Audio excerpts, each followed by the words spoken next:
Exactly. My wife is always around. Episode 46. Episode 46, Wolfpack Wrestling Podcast. Y'all know what time it is.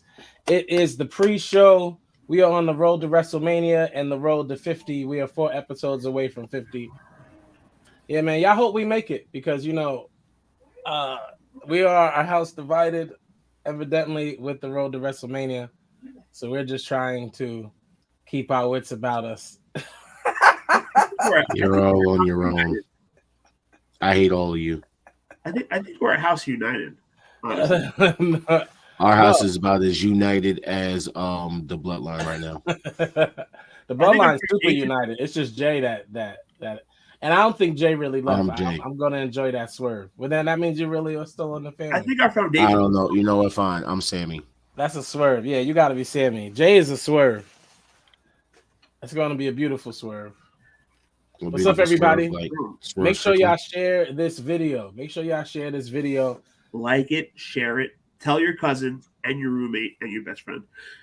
Oh, and if you don't have Hogwarts Legacy, I hope you get an opportunity to play it tomorrow. I've had it for a few days now because pre-order. Oh God, you being a Leviosa? You being a Leviosa ass nigga? No, it's House Ravenclaw for those who don't know. Wow, Ravenclaw of all fucking things, you want to be a Ravenclaw because I'm smart. Because I'm intelligent. So yeah, House Ravenclaw, and they deal with astronomy, and we all know what my name is, All Stardust. So yeah. Now I can't not lie. Everything I've heard about this new Hogwarts game has been nothing but phenomenal. Because it's fire. And the character creations, like let me tell you, the animations, the graphics, like Jamie telling y'all right now, it's extremely fire. You went Hufflepuff? Oh, you sold out, bro. You sold out. If you were smart, you would have went Ravenclaw. All puns intended. Why? You know what? I don't understand this. I might get the game. I'm deep in the game. I already have a broom and I have a Hufflepuff. You got a Hufflepuff? No, it's a a Pokemon? No, I'm trying to remember what it's called. It's a winged. It's like a winged horse. Wingardium Leviosa? No, bro. See, look, you're a hater until you get the game. When you get the game, don't keep the same energy when you get the game. What question? Is it like a story mode or is it like an online? I just want to know how do you become open world. It's an open world story mode, but it's also open world. So there's mad side missions. When I tell you there's several side missions, and when I say it's an open world, I mean if you can see it, you can fly to it. So it's GTA, but Harry Potter. Yes. I have a question. I just have a question though, because I saw that you can become a dark wizard. You can really become a dark wizard in that game. Yes, well, not necessarily become a dark wizard, but if you choose to learn all of the forbidden curses like Curcio and stuff like that, if you choose to go down that way, that's your decision. So just one more question: how do you get it? Like, do I have to kill my friends? Can I name them? I mean, I'm not saying I got to the point where I would be considered a lord of any, even though I'm nice. But it's bigger than just the game too. To finish with Dark Kent real quick, because they're doing a whole entire like Hufflepuff competition. Like what is it called? What is it called, Jamie? You sent it to me today. They're doing like a house cup, for everybody, every player that's in there. It's a house cup, so it's like even bigger challenges within the challenge. Like they're gonna go nuts with this because Harry Potter is big. They're gonna go nuts. Really? Yeah. Okay. They're gonna go crazy. You're killing me. It's the PlayStation House Cup tournament. Thank you, Jamie. It's in all of your ads. I know it is. Or whatever media you're watching, you see the game. You know what time it is. If you're choosing to ignore it, that's or no offense to anybody, if you're budgeting and you want to get WWE 2K and you just can't afford Hogwarts Legacy right now, I understand. So what you're saying is that, you know what? I'm not gonna do it. Okay. That was an easy layup. You know what I'm saying? I'm gonna be nice this episode because technically you basically just described their situation with Sami Zayn in WWE. But I'm just gonna leave that one. Real quick question. Not even close. I know you're a rapper, but that's a stretch. That's a reach. That's what we call a reach. Not reaching on. Not at all. I'm an avid TikTok user. So on TikTok, there's two things about Hogwarts Legacy. One, the game's amazing. Two, it's transphobic. I don't because you get lost in it. Like you can't stop playing it because there's so much. The game is transformed. Wait, what? Like That's what they say on TikTok. There's so much to do in the game. I don't think y'all understand. Like if you watch the Fantastical Beasts movies, you're able to capture Beast, and like you have your own place where you can release them and care to them. Like it's a whole thing. It's a whole thing, bro. It sounds like an entire universe. It is super fire. It is super fire, and the character creation in it, like I said, is A1. Just any character you want to create, any race, it's all there. It's all fire.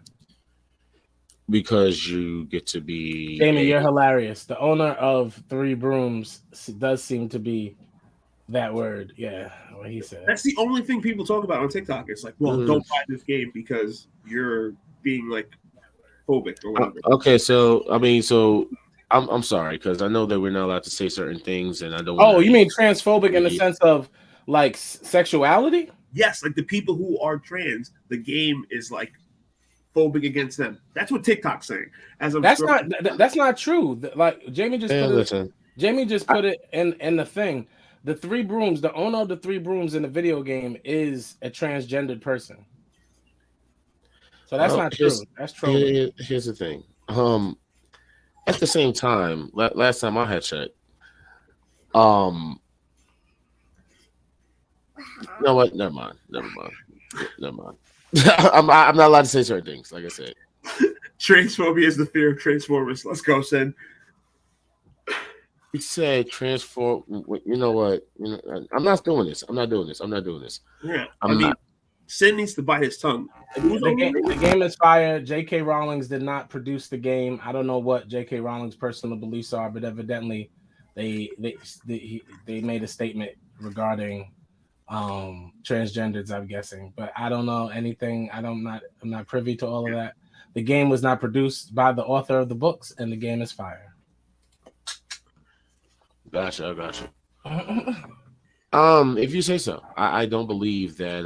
You haven't heard one review about this game, one bad review. Nobody's given one bad review. Not one. Now it's gonna be top. Like it's gonna be top 5 games by the end of the year. Not one bad review.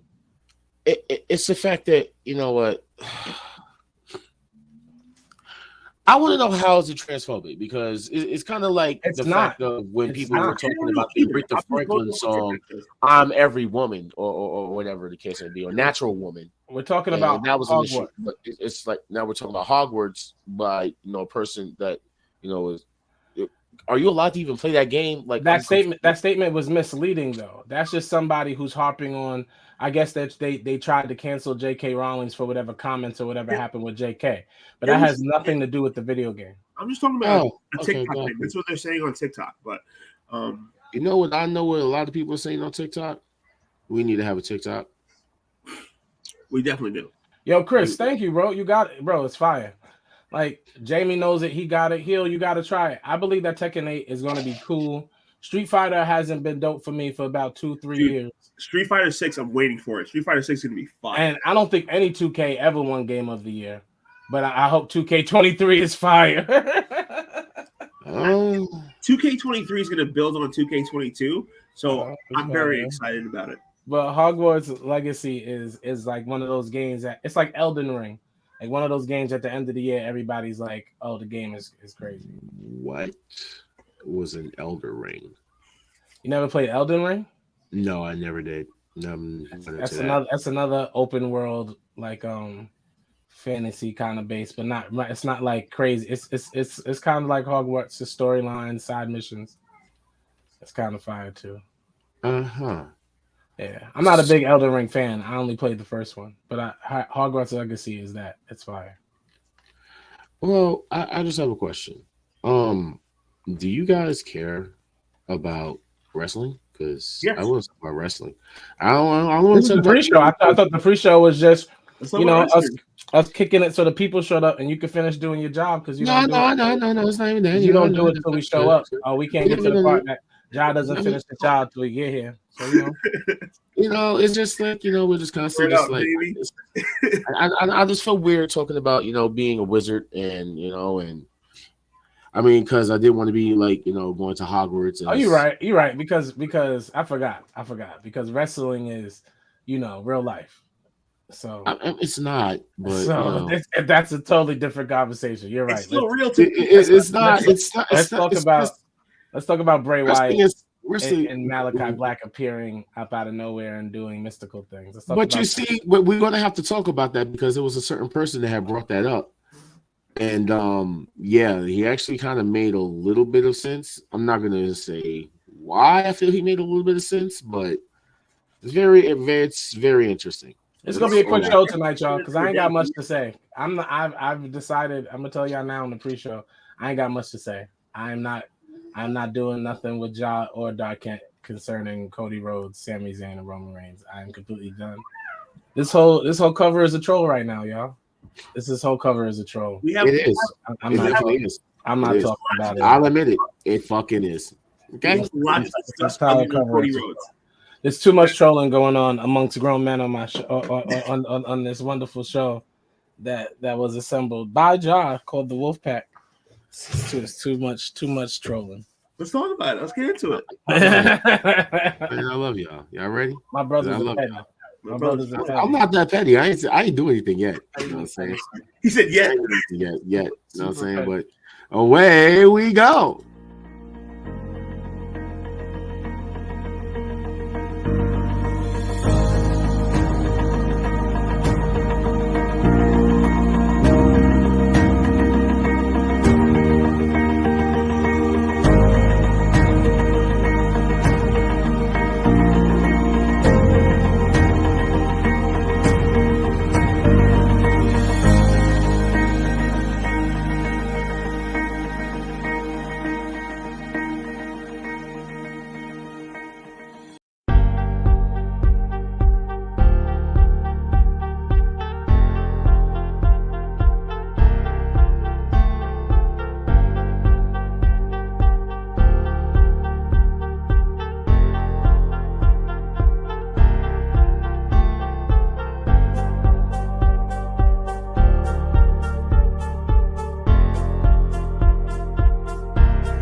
The following program is rated TV MAL. It contains strong language and is intended only for mature audiences.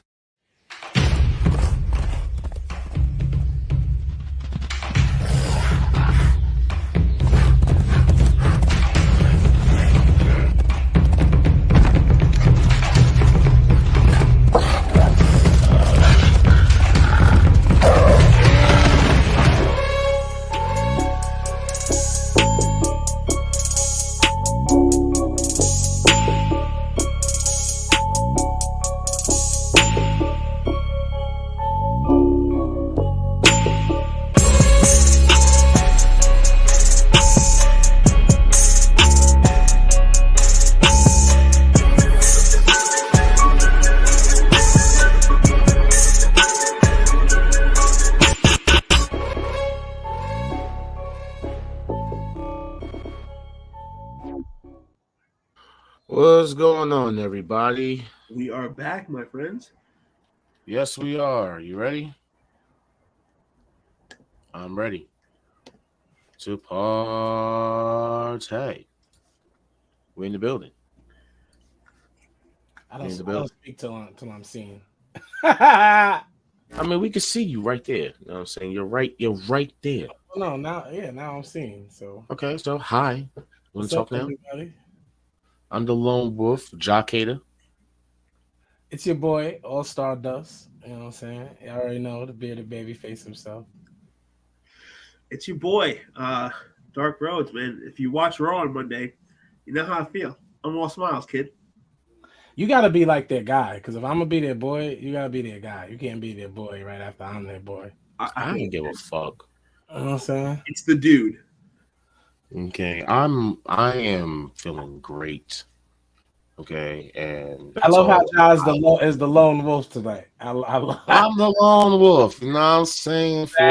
Hilarious. Son. He is still trolling. He is still trolling. It's crazy, right? I know. I know. So, what I am going to need you guys to do for me is click that link in the video description. So that way you can access all of our content. Absolutely. All right. And we are here every Thursday, 7:30-ish, because sometimes people run late and sometimes they don't run late, but things happen. But we're all here together every Thursday live, giving you guys the greatest things of what goes on throughout the week of wrestling, including fire promos from some of the greatest wrestlers, to ever walk into the square circle, because without that promo, we have not, had a great week. We are not dealing with Jaquez's pettiness on this evening. I want to apologize for last week's episode, even though it had nothing to do with me. Jaquez had a manic episode. Dark Kent pushed the envelope concerning Cody Rhodes, and I don't think that they've reached and I'm not here to mediate it on Facebook. I'm not gonna do it.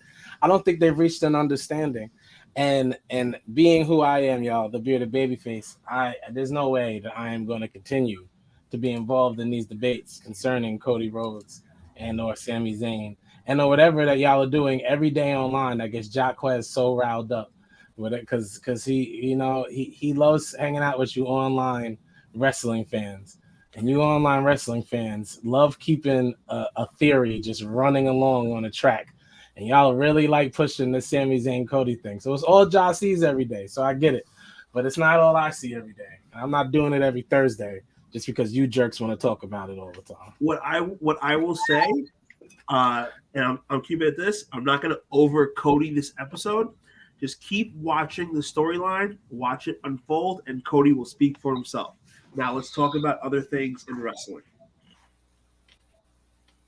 Shout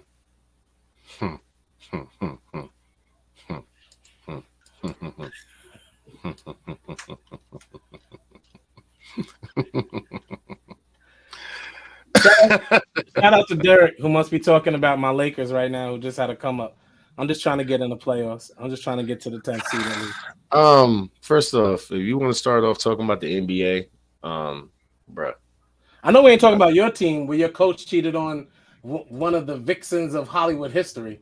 You dumb coach. Your coach is an idiot.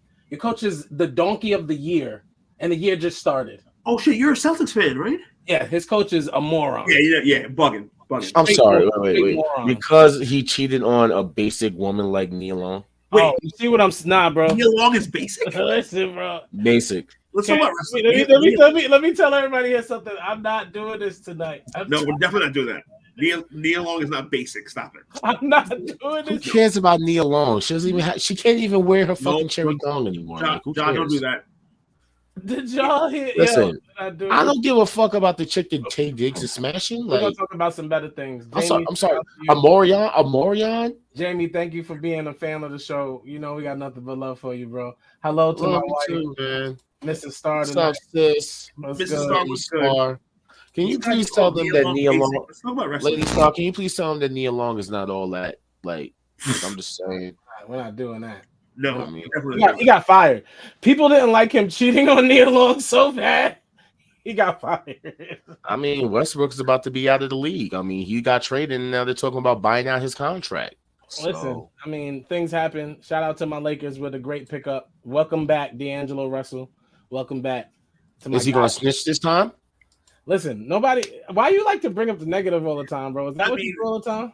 So, but do you do that all the time? Do you eat like a great meal and then look down and be like, "No, they gave me a little more though"? No, you do that? Yeah, I do. It's like just a quarter bit more. Know what I'm saying? Or some extra cheese on that shit. I'm saying some little more jalapenos, especially a Subway. On this topic, I'm with Ja. D'Angelo Russell is a snitch, and like what I got to do with him being able to shoot? My Lakers are adding shooters. We need shooters. D'Angelo Russell can shoot.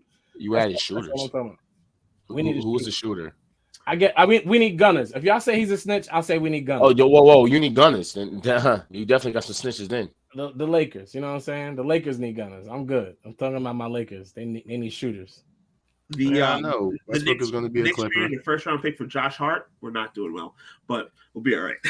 I mean, that's the Knicks. I mean, Can't blame my cousin for this shit. So it is what it is. Oh, y'all want to know what's funny? Is in the pre-show we spoke about Hogwarts Legacy. Make sure you go get it. It's the game of the year. And that's John messing with his mic. That's John. Thank you, John. And now we're talking about the NBA. This is the best wrestling podcast you've ever heard in your life. Please tell a friend to tell a friend. Wolfpack Talk Wrestling about everything here is on right now. And we are talking about all your wrestling news from the week. You know what I'm We saying? talked about Hogwarts. We talked about the NBA. Yeah. I'm saying, the Grammys. Did you guys see the Grammys too? Like, you know what I mean? Yo. Just want to talk about the Grammys real quick. Yo, if y'all want to talk about something serious though, since we're talking about all this stuff, it is Black History Month, and they flood February with all the events.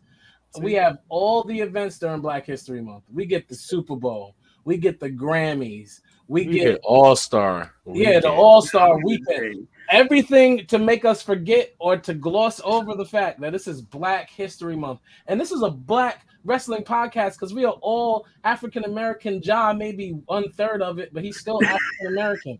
And we are all here during Black And we are all here during Black History Month. We're not I'm a light skin, but I can still be a dark nigga. Oh, that was cool. That's a bar. Did you rap that yet? I wrote that for Drake. You know what I'm saying? And he just put it. I'm Quentin Milton. I'm Quentin Miller. You know what I'm saying? Quentin Miller. There you go. Respectfully. I just want to say I'm the illest writer in the world. I mean, I even wrote, the crowded room for Sin.com. But happy Black History Month, baby. You know what I'm saying? Sin's not in here anymore. He be fronting. I know he'll be in here for like 2 seconds and bounce. Sin hops in, hops out. And Sin's such a hops in that he has the, black and white contacts. No, that's a bar. That's a bar. I said, oh shit, there go my boy Snoop. You know what I'm talking about. Shout out to my boy Snoop. You know what I mean? Oh man. What else did you talk about with wrestling? Are you guys gonna go see that Ant-Man movie? You know what I'm saying? That's something to wrestle. You know what I'm saying? You want to talk about that? Is another thing that's happening during Black History Month. Like, why I gotta be Quantumania with a black villain? You know what I'm saying? Like a black villain. Y'all want to know what really scuffs my Timbs? You want to know what really does it? That's New York of you. Yeah, thank you very much. Thank you very much. I want to know what really scuffs my Timbs. It's really the fact that they dropped Avatar right after they released the Black Panther, trying to one up a black moment that we were about to have with Black Panther and Mourning Chadwick Boseman. They drop a movie that graphically just murders everything they tried to do in Black Panther with the water. Like the movie Avatar is a beautiful movie for those who haven't seen it. And while Black Panther is very emotionally provoking, it's definitely not as beautiful. Hollywood does not care about blue people. They care about making their movie like graphically fire though. Hollywood basically destroyed Eiffel 65 because they can no longer say the words "I'm blue, double D, double die." I was going to say Eiffel 65. I was like, "Are you going to the blue group?" Thank you, Snoop. This is what I'm saying. Hold on. No. JD's comment got me fired up. I'm ready to talk wrestling. Go up. I'm ready to. We're gonna start from the back tonight. I'm ready to talk wrestling. We're gonna start from the end of the show tonight. That's crazy. That JD, is wild. you out your mind. You out your. This is the best Dynamite since whatever named Dynamite they did 4 months ago. Winter's coming.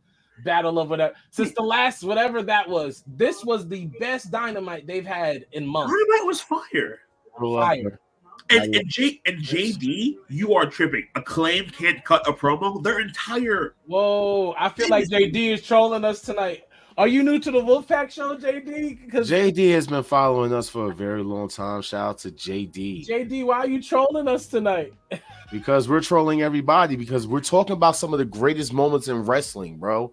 Like the simple fact that, did you see the fact that they had Quavo and Offset supposedly fighting in the backstage? You know what I'm saying, at the Grammys over him. I'm definitely not talking about that. I want to talk about Dynamite. I want to talk about. You want to talk about Dynamite, like James Brown Dynamite, like Dolo Dynamite, All Elite Wrestling Dynamite. I want to talk about Dynamite. that was cinematically excellent. It was. Cinematically excellent. It was excellent. In my honest opinion, the Acclaim should have held on to the title. That's the last match. That's not even giving. That's the name of a podcast. In my They were honest going backwards. Okay. That's like that's actually the name of my people's podcast. You know? That's not even good. What was the first match of a? What was the first match on Dynamite? Oh, y'all just want to go to AEW. I want to go right to. I'm so serious, bro. Was it the first match? MJF? Okay. They're talking about it, and he jumped out the window and said Dynamite was bad. Like, so I mean, I was still setting. All right, well, fine, fuck it. We'll talk Thank you very about much. championship fight night. Thank you very much. And the Every first match, the Jamie Hayter match, fire. the first match was MJF versus Konosuke Take a Shit. How about this? I'm going to use Jaws terminology. It was a banger. It was a good match. It was a banger. Does that make us banger bros? Yes. Oh, right. Wolfpack Bang Bros. Let's go. Oh, I'm wrong way. That's where we go. Boom. It was a bang. It was a banger. It told the story. MJF is doing excellent. MJF is doing MJF. Thanks for the pause. My wife paused us. MJ, she's from Cali, but she's very New York. MJF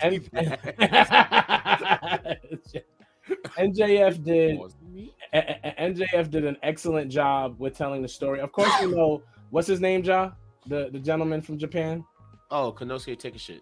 Yeah, he is outstanding every time we've seen him on AEW. He continues to do, but this match, MJF showed athleticism. This match, MJF had a bit of a pop in his step, and normally that's our biggest critique for him is how he moves in the ring. And this match, he moved in the ring very fluidly. He showed, I would say that he can go about 69% because it was about 70% of somebody who can go. Like Daniel Bryan went 100. So if I'm comparing the two, MJF was at about 70, but still a strong time. It showed that MJF can go against the top athletes in wrestling, and he can put on a great match with great wrestlers. He's not just a great promo. He can't in the ring. He can go to an extent, is what I'm saying. Though I am acknowledging that because the same night we saw Daniel Bryan and Roosh go to 10, like match of the year candidate. Period. And we watched Daniel Bryan have fire matches with a lot of people, but let's be honest, him versus Roosh. Boy, that was the match that happened right after, if I'm not mistaken. Yeah. No, that wasn't the match that happened right after. Jamie Hayter happened right after. Because if you remember, like MJF ended up decking Konosuke with the diamond ring, which was great. It got MJF over as like a monster heel even more. You know what I'm saying? Going into his promo with the car crash story. Well, we ain't get into that yet. We're not going to talk about that just yet. Yeah. But we had the Samoa Joe promo as well for him and Wardlow. Now, how do y'all feel about Wardlow and Samoa Joe right now? So we're gonna address this, JD. We're gonna work our way through this show just for you, bro. We are starting with Dynamite tonight, just for you, and then we're gonna get back to talking about all the best wrestling news of the week.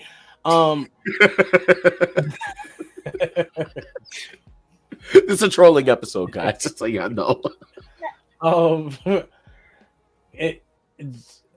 Samoa Joe, I want him to win, but I really feel as if they're trying to put over Wardlow. I want him to win. Personally, Wardlow was the most over after the MJF feud. It's been a downhill for Wardlow ever since. Personally, I don't care about Wardlow anymore. I'm actually hoping that Samoa Joe wins the feud. Like, Wardlow's not. I can't say I'm invested in Wardlow either, and that's my point. I'm not invested in Wardlow. We were invested in Wardlow during the MJF feud, but now no one's invested in Wardlow. If you had to take the belt off Darby, because I understand he's going to go film something or whatever the case may be. No, it was because of the Great Muta match, and definitely wanted to have that title represented in Japan. So why did they take it off Darby? Because they already had the match with the Great Muta. Remember, Great Muta had. Oh, it was just for the spot. Well, no, I heard that Darby's taking weeks off because he's going to record something, though. Really? Yeah, Darby's definitely working on a project. and definitely taking some weeks off to go work on it. But It's not very oozy of him. if we had to put it on anyone, it would definitely be Samoa. That's why he hasn't been there already for 2 weeks. It would definitely be Samoa Joe. Samoa Joe gives the TNT title something. Wardlow gave it nothing. Giving it back to Wardlow gives it nothing again. Like I don't see the method. It's not over. And like the height of Wardlow's career, his popularity was right after he beat MJF. They should have taken advantage of that. But after that, it's been nothing with Wardlow. Like when he came out, I was like, dude, who gives a shit? Honestly. So That's how you feel towards Wardlow. yes, they should pivot from have Samoa Joe versus anybody else. Wardlow. They can't pivot. They can't pivot. But what they need to do is figure out a way to have Darby Allin is filming a TV show. That's what I thought. What they need to do is have figure out a way for Wardlow to come out looking like a beast or maybe unhinged or like he's losing it. You know, he needs to lose it. He needs to go full heel. He needs a snap. So Samoa Joe he needs to snack. How can you beat Wardlow back up? Snap. SNAP. Oh, snap. Oh, Snap. okay, gotcha. Okay. Sheesh. I feel like Wardlow lost all his steam, in my opinion, and you can't really heat him back up, honestly. Ooh, okay. Leftovers. That's a nice little, little boiling bar. I heard that. Nice little boiling that bar. was good. Mhm. That was good, bro. Okay. That was cool. He's- Jamie Hayter. We should get you on All Stars album. Dude, I've been on some All-Star records myself. Let's say it sounds like a good idea. You know what I mean? Then before we had Jamie Hayter though, we had the Garcia Guevara Gauntlet. Any. Okay. To JD's point, hold on. I will admit that this was the dry section of AEW, but I also want to point out that it was only dry for 30 minutes. Thank you, Reedy. And if a show is dry for 30 minutes out of 2 hours, I cannot fully say it was bad just because of that. I will say that this match plus the Jamie Hayter match, throw it away. Throw it away. Agree. Yeah, just get rid of it. And let's pick right back up with Daniel Bryan versus Roosh. And let's go right into the 3-on-3 championship match. Let's get right back into it. Pick back up. We agree. The members of the JAS, other than Chris Jericho, are the Jaws. Listen, I know Jaws is a big fan of the Jaws. I get it, and we haven't I'm talked not about a fan of the Jaws because the Jaws ain't part of the Jaws connection. You know what I'm saying? The only members of the Jaws we care about is Jaquez and Chris Jericho. We haven't talked about the Jaws on this show for a while. So, with that said. We've seen Chris Jericho do this a million times. It wasn't nothing special. Sammy Guevara, you could bring me back for this because I brought this up and we never spoke about it. I brought it up to us personally, I believe. Sammy Guevara is toxic. Sammy Guevara is what? Is toxic. Every his attraction. Every feud Sammy Guevara touches, the person who was involved on the opposite side of the feud gets buried, suspended, they disappear off TV. Sammy Guevara is so not good by himself, they had to put him back with Chris Jericho. Chris Jericho went and got his foster child and said, "Here, let me keep helping you because I think I prematurely let you into the world." Like, I don't want to see Sammy Guevara's hype. I think Sammy Guevara might be worse than Wardlow and people that I don't want to see again. Like Sammy Guevara has some good matches. He does some cool moves, but as a character, as a person, his character is trash. His gimmick, whatever it is, which it feels like it's just him, is bad. And I don't like it unless he's just and I really don't know which way he agreed. Dust, we're calling me Dust tonight. I think that's hilarious, JD. That's why I made this my name. Jaquez gave me this name tonight. But yes, Sammy Guevara is in no way in a place where he should be trying to carry a feud, any type of anything. His character is dull, it's dry, and that's just seriously how I feel about Sammy Guevara. And they act like he's the second biggest star in Jaws, and Chris Jaws has 1 star. Sammy Guevara tries to get heat, and nobody cares. They should take him off TV for like 3 or 4 months. He even uses his wife to try to get heat. And no one cares. He tongue kissing his wife. They tried that. Like, bro, just go somewhere. Just go somewhere, bro. The hottest thing about Jaws right now is the theme song. I have a theme song. Yeah. Judas. That's just fire. Just because my name is Jacada, that means I'm a Judas now? That's crazy. Yep. Judas. Oh my goodness. You know what? Outside of that, let's see what else happened. We had Jamie versus the Bunny. I think the Bunny actually got a nose broken. We really don't have to talk about this match at all. Jamie Hayter, I'm glad she's a face. We'll see where the story develops. We'll see what side they end up on with this dumb storyline they're doing with Paige and Tony Storm. I was not going to bring the picture up because now we're tatting green L's. Yes, they put an L on Lorna. I laughed. I'm not going to front. Not Lorna, Leva. Whatever her name Leva is. Bates. She's not on TV. She's on Dark. And she's a blue head. She's a blue head hottie. Know what I'm saying? She's married. You're gonna respect Peter Avalon's wife. They're not married in real life. They're married on the Elite blog. Like the Elite blog is not kayfabe. It's real. It's most certainly kayfabe. So they beat up Blue Pants, and like we're supposed to care about that? Wow. Why can't you care about Leva Blue Pants? I love Leva and her blue pants. What's wrong with blue pants? You're racist against blue pants now? I know this is all leading to War Games. I'm sorry, what do they call it in AEW? Blood and Guts. I know this is all leading to Blood and Guts, most likely. But man, if I am not interested, I'm once again. If we're going too slow, what? No, forget moving too slow. Saraya is a dud. She is a dud. I'm one of the biggest Paige fans in the world. Her return has been garbage. She is a dud. Jade is still the number one female in that company. She is still Jade, the one who has wrestled the least amount of time out of all of them. Saraya's wrestled since she was 9. She's in her 30s. And Jade's been wrestling since she was 30 and she's 32. Let me tell you something. She wrestles. She is more of an attraction. She's more of a money getter than any female on that roster, including Saraya. Now, what I'm hoping they do, what I'm hoping we get, what I think would be awesome is if Naomi. If Trinity does join Trinity and Jade, Trinity should beat Jade. The whole thing sells itself. Just so y'all know, not to cut you off, but Naomi just recently changed her name on IG again. And now it's just Trinity. Okay. You know what that means.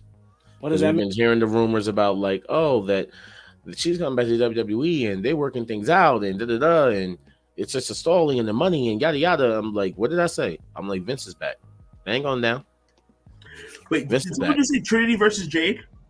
Yes. That's money. That's money. Trinity versus Jade is not as big as money as Mercedes versus Jade. We're not doing that. Here's what we're not going to do. We're going to leave Mercedes over where she's at right now, playing around with the dark side of Kairi Sane. She can stay over there and play around with the Kana version of Kairi. They can have fun over there for now, make their money in Japan. Let her make Sasha's perfect for Japan. She looks like one of their characters, like no jokes. I'm not even trying to be funny. It's not even a joke. Let her stay over there and make all the money she can. Let Trinity go to AEW with Jade, and it's Black History Month. So I'm going to just say it. And we're going to get 2 African-American queens who are literally the biggest females in a wrestling company. Book it. Sign me up for it. That's what I want.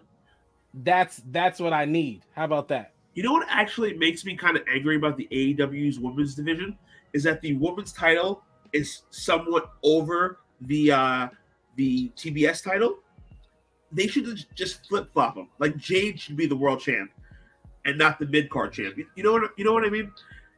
Because she's so much more important than Jamie Hayter. She's the face of the women's division. She should have the title that. Hold on, Jamie. Do not call up my co-host job, bro. We cleared that up last week. We let him know. He said what he said, and we let him know that it was a one-off. We cleared that up last week. We didn't have you thinking it wasn't. We told you it was. We ain't Dave Meltzer over here. Don't do that. We told you. All right. We fightful. What was the next match, bro? Because you kept delaying us talking about it. Can we talk about it now? Oh, yes. The next match after Jamie Hayter and them was the... Wait a minute. Hold up. That's right. We're going to talk about this motherfucker. Great promo. I had a transcript of this shit, and I don't even know where the fuck to begin. I don't know where the fuck to begin. So let me just pull it up real quick. We'll go through it because it was I think that's just the best way to describe it. What did you guys say? Dude, I texted you guys yesterday. I'm like, you can't do that on TV. like what? He did it. He did it. But it's like, what? He did it. He did it to the point. What was you gonna say? I'll just say we're going backwards on today's show, so we haven't talked about it yet, although it happened before it. I feel like MJF keeps himself tapped into the industry to a point where sometimes it works and sometimes it doesn't. So he knew that what Paul Heyman and Cody happened and the views it got on YouTube, etc., and he retaliated by doing what he knew would grasp some attention coming Absolutely. off. He wanted to try to one up it. And he went as far as he possibly could, like as far as he possibly could, and it was done cool. It was two different promos. I won't even compare the two, but MJF is a nut. Girl he once knew, and say for legal reasons, we're gonna call her Liv. I'm just gonna do this real quick. We're gonna call her Liv. Pushing the envelope. MJF says she was perfect and they took a ride in his Camaro. While he was driving, she was distracting him and they accidentally crashed into a telephone pole. What did he do with his... When he came to, his hands were covered in blood and her head cracked the windshield. As the police sirens came upon the scene, he dragged her lifeless body and switched places with her to make it appear as she was the one driving. That's cold-blooded. And then he said, "What would you do?" I'm gonna tell you guys what people would do. I'll do whatever. So it came out, and this is crazy because we're all from Long Island. Yep. Okay.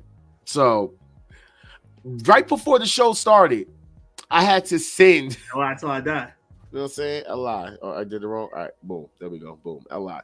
I had to send my co-host here a message that we ended up seeing.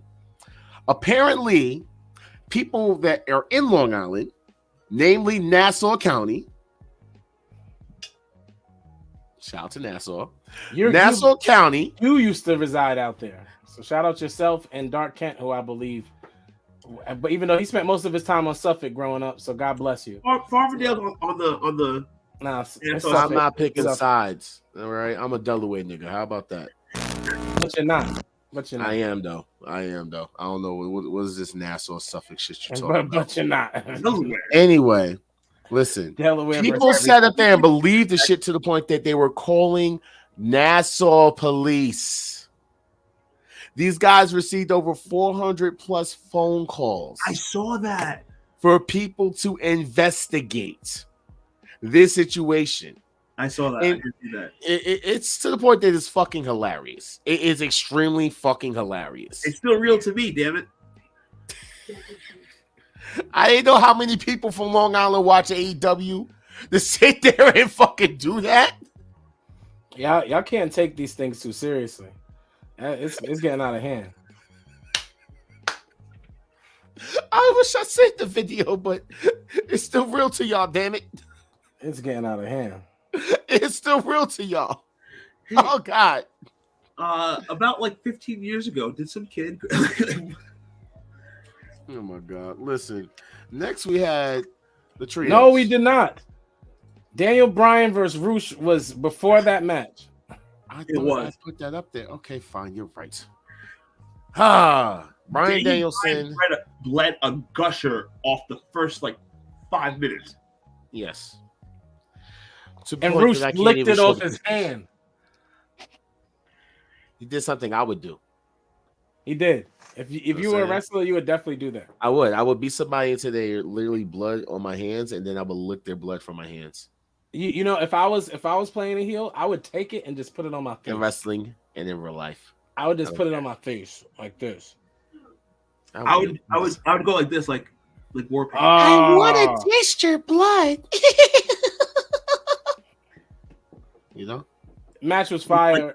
Like eye black, like football eye black. Boom. Roosh. Wow. Roosh is the prototypical reason why I enjoy the Mexican wrestling. I enjoy Penta. There's a Bandito. There's yes. so many of. By the way, they not go. to cut you off, but I had it. I don't see it anymore, unfortunately, because like I said, some reason this thing deletes whenever I post things on here. But to answer your question about Bandito and there it is. Bandito, Lucha Brothers, Phoenix, and Penta are currently all dealing with some major visa issues, and that explains their absence in El Paso, where everybody knows they would have been huge. That makes sense. But Roosh was there, and Roosh was huge. They even said that Roosh came out several times during the night to speak to the crowd in Spanish to make sure they was hyped. Give that man his check. He did his job on Wednesday night. Pay that man his money. Pay that man his money. Not a bad word to say about Roosh, man. Pay him his money. There's nothing anybody can really say. Daniel Bryan, your selling is top notch. I see why you are a teacher. Your selling is extraordinary. Like extraordinary. I felt like you were getting beat up bad. Like it was everything I've ever wanted to ever see happen to Darby Allin. Like everything. Like, so during the match, wow, Bloody getting his ass beat. You're like looking at Daniel Bryan, like, yo, bro, are you really getting like destroyed right now? Like he destroyed. He looked bad. Destroyed every spot. The spot before the commercial break when he hit him off of the hardest side of the apron of the ring when he kicked him off of it. Oh my God, it was so crazy. Like in my head, I'm like, dude, this guy has off the apron. Yes, and he landed on the bad arm. Oh my God, the match was it was a that's storytelling. That's storytelling. That was storytelling. But I don't think what else happened on AEW. You think Daniel Bryan did what? Daniel Bryan has not had a bad match since he's been in AEW. I want to say any of them have been bad. Not all of them have been great, but not any of them have been bad. I think all his matches have been above average since he's been in AEW. Malik, what's going on, brother? It's good, brother. So now can we talk about the trios? Why don't you want to talk about Daniel Bryan and Roosh? I just talked about it with you guys. But I feel like you weren't as excited about the match. Did you not like the match? I like the match. You know what I'm saying? The MJF basically came out afterwards and fucked Daniel Bryan up. You know what I'm saying? Bad. Put him in a disarmor. Put him in a disarmor. Question though, fellas. It's the Fujiwara arm bar. Don't do that. Don't do that. Put him in a disarmor. And they couldn't get him out the disarmor. Fellas, do you put the title on Bryan at the next pay-per-view? Yes or no? No. Ooh. I'm going with no, but no way. Moving on. No. Daniel Bryan's going to win another company's belt before he wins the AEW world title. We need the heat for MJF right now for the pillars. He'll win like the CML world title by SummerSlam. He'll be CML. And yeah, true. Okay, so trios. Good match, but like it's Black History Month, and these three light-skinned dudes should have won. No, I'm joking. What happened was I thought you were gonna go there. No, yeah, because all the black people lost last night. That's all I should know. I don't like. I guess that wasn't known. I don't like all the black people lost last night. I don't like how America is treating Black History Month. Like Hobbs better win next week. Put him on Dynamite. Give Hobbs. You heard me. I want Mark Henry to introduce the main event on Friday again. He missed like 2 weeks. Make sure Mark Henry says, "And now the main event." He better say it on Friday. Well, why can't Mark Henry be Powerhouse's Hobbs' mouthpiece? Ricky Starks got jumped by a group of white men, one wearing a mask. I don't like it.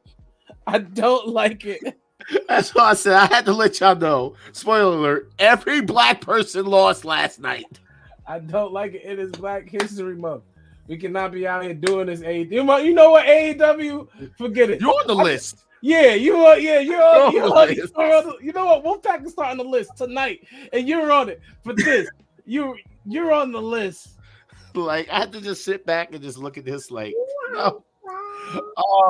Yeah, it was a good match. I just don't understand the purpose for it. It's like the fuck. No, the purpose was to get over the Young Boys and AR Fox. AR Fox is a difficult over for me. No offense. I've been watching AR Fox for a while. He's very dippity doo-dah, and that's how I feel about him. He's dippity doo-dah. And that's as far as I'm gonna go with that. Can I be honest? Actually, if I'm gonna break this down, Frank Ocean is a better version of AR Fox. Like Frank Ocean, classic. Yeah. Cycling. Yeah, cycling. Thank you. You knew the song this whole time. No, I don't know the song. Not saying I just know. The whole time? I don't know the song because Jay-Z ate on that song. Yeah, but there's no church in the wild. There's no church in the wild. Yeah, Jay-Z I'm a ate wild on boy. that record. Frank Ocean is a better wrestler, and I don't mean to compare him just because they're African American. Like seriously though, he's a better version of me of AR Fox than AR Fox. AR Fox is very spotty. As far as the team though, the brothers, they go go all day long. They are fire. But I'm never mad at watching a Kenny Omega Young Bucks match, and they tend to not disappoint. It was a great match. The only thing I'll say is, although they're very entertaining, the elite matches are starting to become monotonous to me. Like spot fest. You know, I will agree with Derek in the way that House of Black should have came out last night. They need to start building. Right after. Yeah, they needed to start building that feud. That should have happened immediately because that was a great match, and what would have popped the match or set it off would have been if the House of Black, Black would have got over, and they didn't want that to happen that night, and that's what happened. And I'm hoping that we're not dealing with more visa issues because we just saw Buddy Murphy. What other trios are in AEW right now? House of Black, the Elite, like Best Friends. To be honest, they can make a trio out of anybody. Like, yeah, I guess. There's groups all over the place, so there's no need to. Sunny Kiss and the Boys. Oh wait, no, that's combining two different teams. What you could Sunny Kiss and the front. No, Jaws can technically be a triple threat. Oh wait a minute, Mogul Affiliates. Yes, Mogul Affiliates can be a triple threat. Everybody can. Dark Order. Keith Lee and his two legs. Everybody can be. No, actually, I was thinking about this for a long time, and since we actually haven't actually seen Keith Lee come out on our television, and we've been seeing like Swerve and all that, you know, and he's doing all this stuff where, you know, he's taking out the Rhodes family, and because he doesn't like Keith Lee, because, you know, Dusty Rhodes trusted Keith Lee with that name. So you know what happened? I honestly think what's going to happen is that we're going to have Swerve Strickland and the Mogul Affiliates versus Keith Lee and Shane Taylor Productions. Are you excited about Shane Taylor Productions? Is that what just happened? Because let me tell you the last time Shane Taylor was on my AEW television. You're not going to talk about Shane. I'm not going to let you do that. So, but I would like that to happen. I think it would actually come full circle. It would be their storytelling because if he's built like a character of Boss Baby.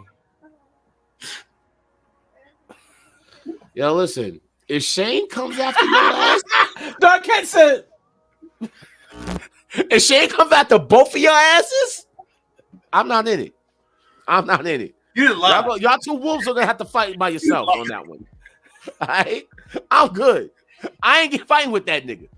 Y'all deal with that crazy motherfucker. All right, y'all want to sit there and say that nigga built like a boss baby? You do that. I ain't doing it. Right? Boss baby. All right, I ain't saying that nigga look like a black bald Tommy Pickles. You just said it. I did not. You just said it. I did not. You just said it. That was you. Whose diaper needs to be changed too. Yo, like, hey. That's how he moves. He moves like he got to go to the bathroom. We're not doing this on Black History Month. Bro, Tommy Pickles. Now I can't not see it now. Yeah, so anyway, I don't know how I'm supposed to feel about Shane Taylor and company and Keith Lee, but one thing I know is I do not like the moguls who has a rock star and Brock Lesnar light, and I'm supposed about my mustache. And I'm You gonna start talking about my mustache? I said you gonna start talking about my mustache. I don't have an evil mustache. You should let it curl so he could do this while he's. Well, listen, it's not like I'm a shaving and then While he's on the podcast. Now we're gonna do the Zachary Wentz. But you know, straight up, like the Music Moguls or whatever they're called, that is the wackest team.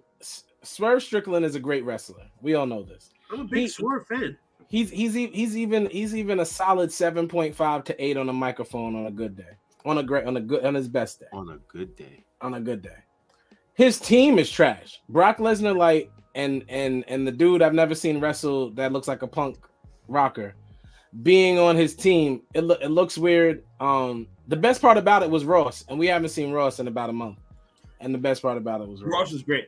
But guys, Ross is in the studio. Do you guys recall a few months ago on this show we said who's going to be the first black AEW champ? And I think for the most part we agreed it was going to be Swerve. Correct? No, whoa. We said Powerhouse Hobbs. Oh, I said Swerve. Don't do that. No, I said Swerve. We didn't agree on it. I said Swerve. Although if I'm looking at it right now and I'm seeing AEW a year from now and how they should build the story that some of us forgot, but they can always come back to, Ricky Starks will be the first African American AEW world champion. I can see that. Yeah, I can definitely see that. You want to know what else I can see? Powerhouse Hobbs being the first black AEW champion. Without a doubt, I can't see it being Swerve, and the Swerve gets there on the back of two of gentlemen who look opposite of the group. Anyway, what I'm saying is there's no way I am backing Swerve right now as he hitches his wagon to these two bodyguard of gentlemen who can't wrestle. I've never seen wrestle. What's wrong with Trench? He was a baseball player who decided that he was going to go get his tattoos on his face, and now he a gangster. All right, with one braid, looking like White Goro from Mortal Kombat. Rock steady. Y'all gonna stop talking about White Goro from Mortal Kombat. Swerve looks stupid. And then he stole his logo from MMG. It feels like it was a ripoff from him. I said this, and y'all didn't hear me. All right, I said Haas with Mark Henry as a manager would be the. Can I be honest with you? It would have to be a heel though, because Mark Henry face makes me want to punch him in his face. Like he is a horrible face. And now it's time for our main event. Nigga, you got the same face as him, bro. Minus the hair, bro. That's why my wife and your sister beefing right now, because your sister's in my face. Next. Wait, what? Next. What sister? Yeah, that's how your relationship ended up when you found out how she was trying to talk to me. I know how it go, bro. I don't even know what you're talking about. Y'all gotta ask for forgiveness. I need y'all to make up, you and your sis. That's sis, bro. That's your sister, bro. Don't let me do that. Don't let me do that. What did I do? What did I do? I don't know. I wouldn't be happy either. Sis, I love you. All right. I love you. I love you. Okay. I'm looking at all the places because I don't know where you might be. You know what I'm saying? I don't know if you're like watching this, like standing up, sitting down. Like, look, I love you. I just want to let you know I love you, sis. All right. Young Gong Ring Gang Kyo. Love you. I'm gonna leave it at that. The only other thing to talk about, the only thing else to talk about was, all right. So that's the end of Dynamite. All the black people lost within the what is this? Can I say something though? Sorry. And this is gonna sound crazy, but seriously, like I am African American, obviously. All the gentlemen on our TV screen, although we're saying all the black people lost, were definitely half and half. So they were representing both cultures. Every single one of them. I don't think any of them were 100%. like any of them. True. Then again, when's the last time we seen Powerhouse Hobbs on the Dynamite? It's been a while, and we were getting those vignettes from him. Vignettes, I like that. Y'all see what I did? We were getting these vignettes from him in the hood, and showing us who he was and all that. And out of nowhere, they just stopped. Like it went nowhere. It went nowhere. I guess he got too black for him. Who knows? We all know that this was just a swerve for us. The Acclaimed will get their belts back. I don't like when we get in an uproar about minuscule things. Like, there's no way they're gonna leave these titles on the boys. They should have never put the titles on the boys in the first place. That's my beef. The Ass Boys. Yeah, like they should have never put the titles on the Ass Boys. The way they won was trash. Their troll of Shawn Michaels with their gear for me though, I love. Like I love it. I love their Shawn Michaels trolling. I really do. Listen, they get on there. The Guns will not. Also, he's the best rapper in wrestling. AEW pay-per-view. He's the best rapper in wrestling. Yeah. That's what I was going to say. So, yes. The Acclaimed ain't getting them fucking titles back. Oh, you don't want to talk about him being the best rapper in wrestling? Oh, you don't want to talk about him being the best rapper in wrestling? No, because he's not. Who's better? Leo Rush. Not even, bro. Stop it. No. Stop it. You come across real emo every time you say that. Enzo is better. Enzo what? Enzo what? Enzo's a better rapper than him. Have you listened to Enzo singles? Enzo's garbage. They're fire. Stop it. Montez Ford's is better than him. Stop it. John Cena is better than him. John Cena's fire. You're super disrespectful right now. John Cena is definitely better than him. Okay. I'm just a sexy Kurt. FTR is definitely taking. I mean, hell, Kurt Angle. I mean, he beat John Cena and he had a broken freaking neck. Ain't nobody doing this. You're just being a hater, and that's okay. I think the boys are just in a feud with Acclaimed. Dark Kent doesn't like flip-floppy titles. What Derek was saying, FTR is definitely going to be the one to come and take the titles. FTR is taking a break. No. Dax actually said that he's missing wrestling. He just basically tweeted about that, and this was after the Ass Boys ended up winning the titles. We'll have to see. So, if it's the Ass Boys, it could be Ass Boys and FTR, and then FTR finally gets their titles. We have to see. We'll try this fucking see. Do not listen to Montez Ford's music. Do not. They make me want to jiggle it, babe. You make me want to jiggle it, babe. Oh no, you know a hook. You make me want to jiggle it, babe. You make me want to jiggle it, babe. This is bad. Hold up. What did Derek at 8:41?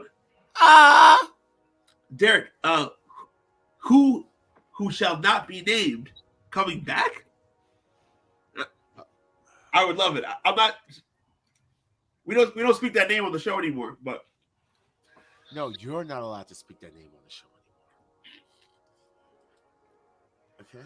I'm not excited about a CM Punk comeback. Now that we got through Dynamite, because we did all of that for JD.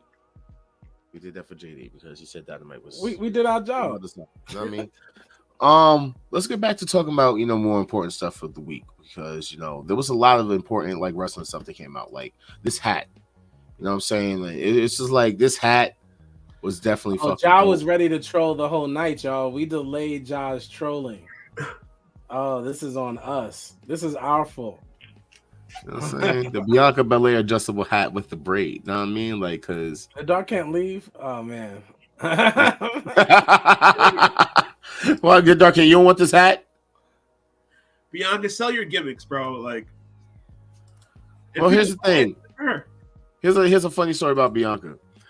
In an upcoming interview with Fightful, Bianca tells them that she was freaking out before her ladder match with Bayley because she couldn't find her title. Then someone reminded her it was suspended over the ring for the match.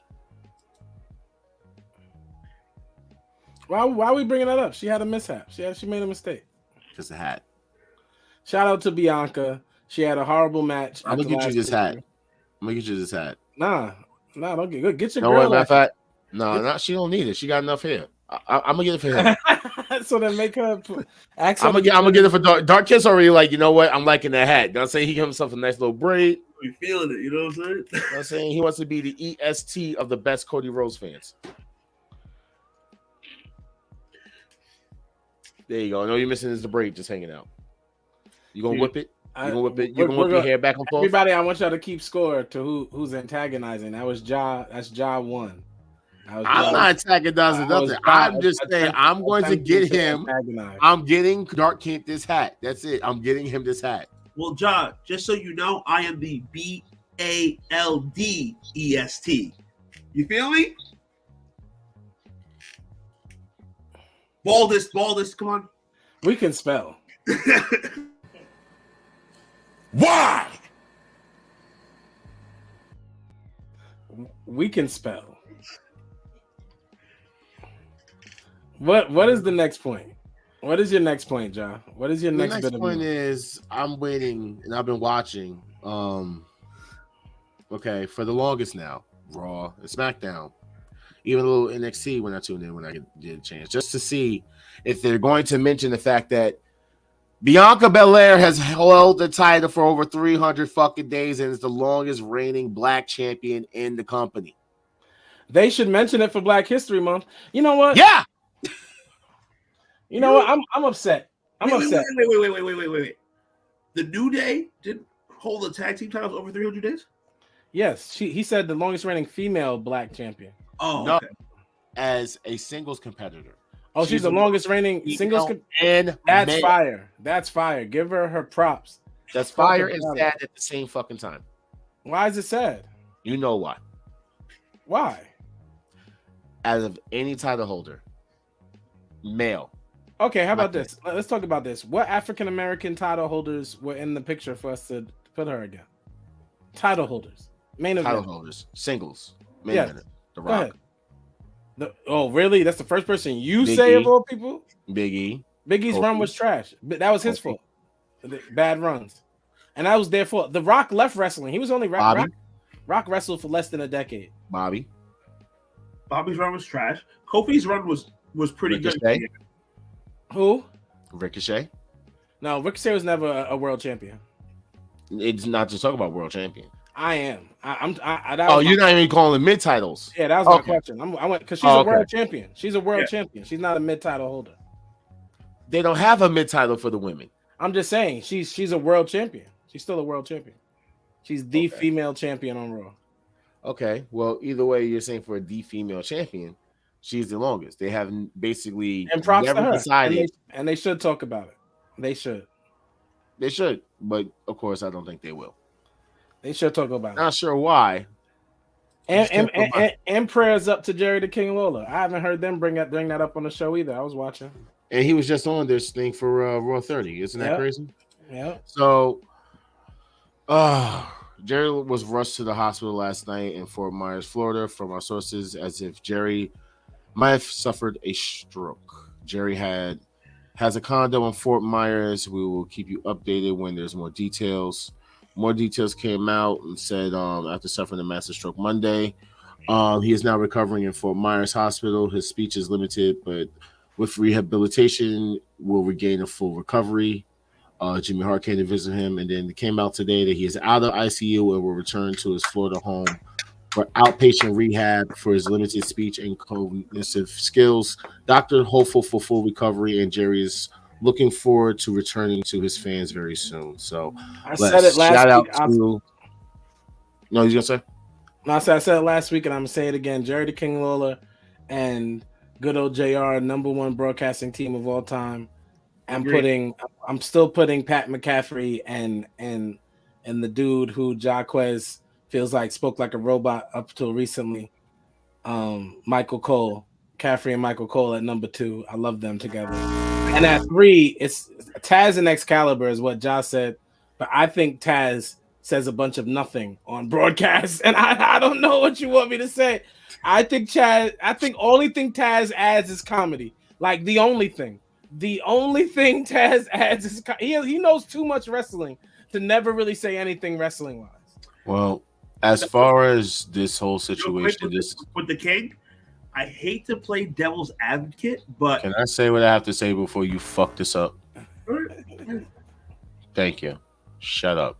Now, like I was saying, this whole situation with Jerry is actually hitting a little bit more closer to home, given with my situation. For those who have me on Facebook, they know for a fact that my grandmother just actually recently suffered her 4th stroke. So just even hearing about that shit, I kind of got like, flashbacks and had a little bit of anxiety. But either way, there's a thing that happens when people have strokes, and with my grandmother, it was actually lucky enough to get her to the hospital within a 3-hour window. So she actually avoided any like speech problems, left side problems, paralysis, all of that. With Jerry, I believe they may have gotten him there around that time, maybe a little late, not too sure because he still has the speech, but the fact is no paralysis. And he is going to be able to make a full recovery eventually. That is a blessing. So shout out to him. Word. Also, I saw Jamie had asked earlier about my grandmother. Currently, my grandmother is actually back in the hospital, so I would definitely need everybody's prayers. She went in the other day for a heart issue that had to deal with her heart rate going up and down. Not too sure what is causing it. But I'm just waiting on the results from the testing to find out what's going on. So yeah, that's that update. And word, I appreciate everybody for definitely reaching out. That means a lot to me. As far as Jerry, like I said, we're all gonna pray for him. Wish glad that everything did come out, that he did make it through in full on recovery. All right, now to get my mind off of this, let's talk about this shit. Shit scared the fuck out of me as a kid. Why are we talking about this? Yeah, how do we get there? I just wanted to find. I just clicked on something else. I had like a whole segment for that later on, but I totally forgot. You had that picture saved? That picture is saved. Why?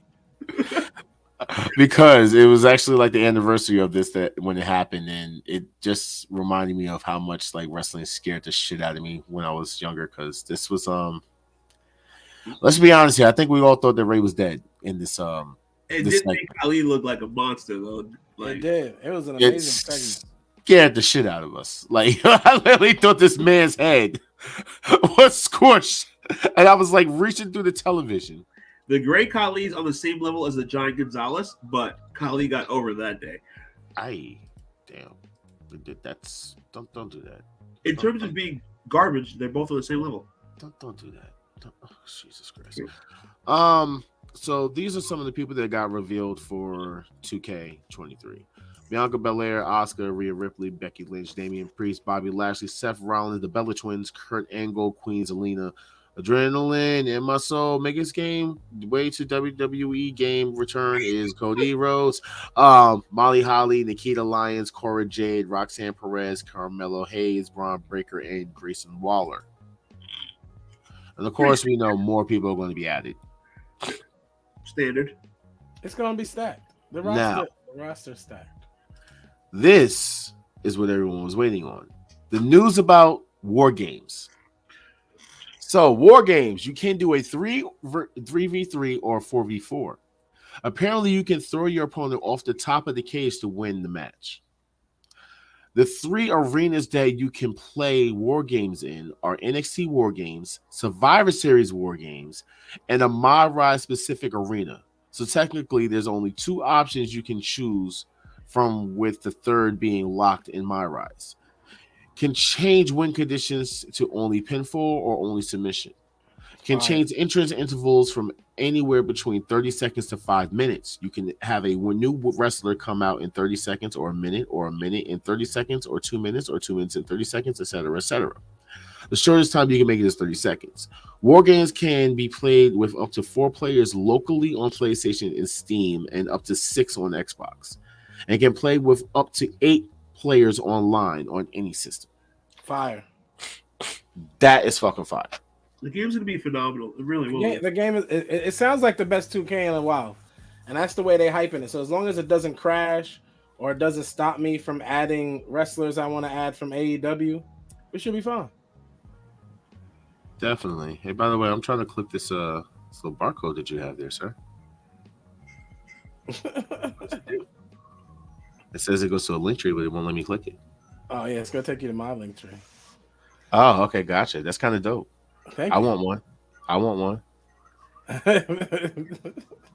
I want a QR code. Why can I get a QR code? Why can nobody make me a If you QR actually code? put up your green screen and use your background, I'll make you one and put it on your background. That'd be awesome. You know what I'm saying? Hey, look, guys. At the Jerry All Star link tree. Make sure you guys click. You know what I'm saying? This is awesome. You know what I mean? All the music. Make sure y'all click that. Now, this is a rumor for the inductees. What do you guys think? I'm cool with all of them, you know. It is the weakest Hall of Fame induction in a very long time.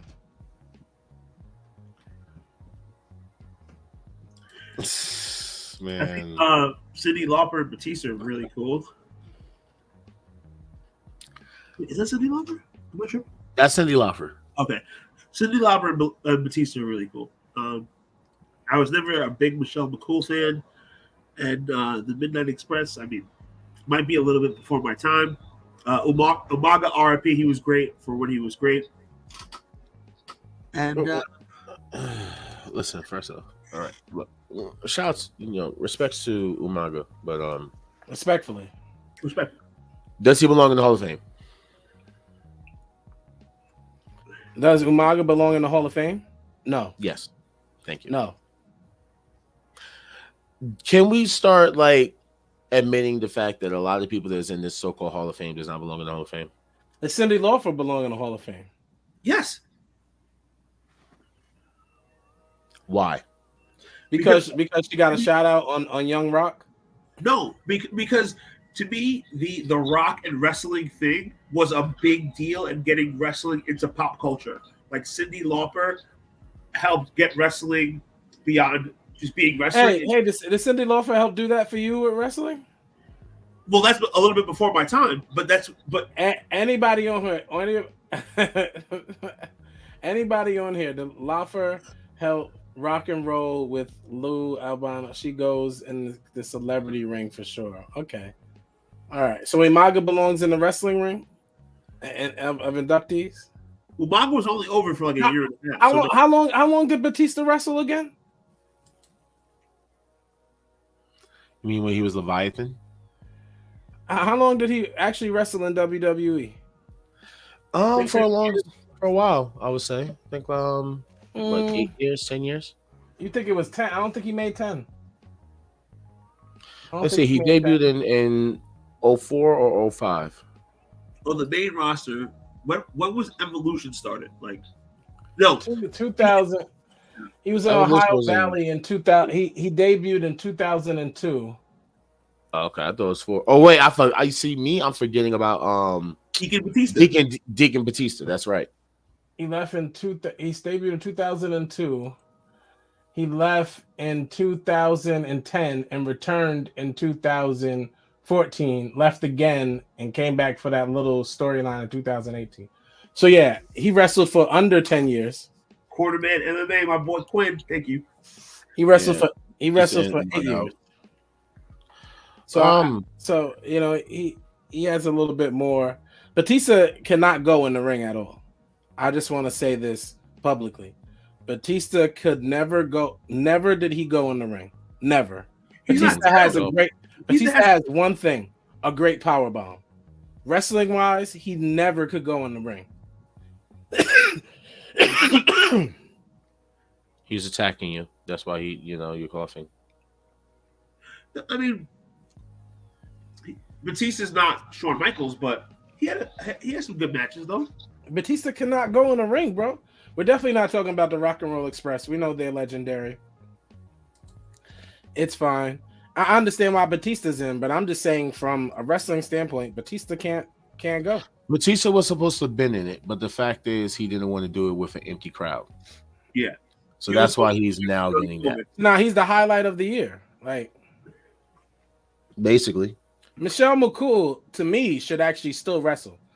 She's Undertaker's young wife. She's not old. Like, she could still wrestle.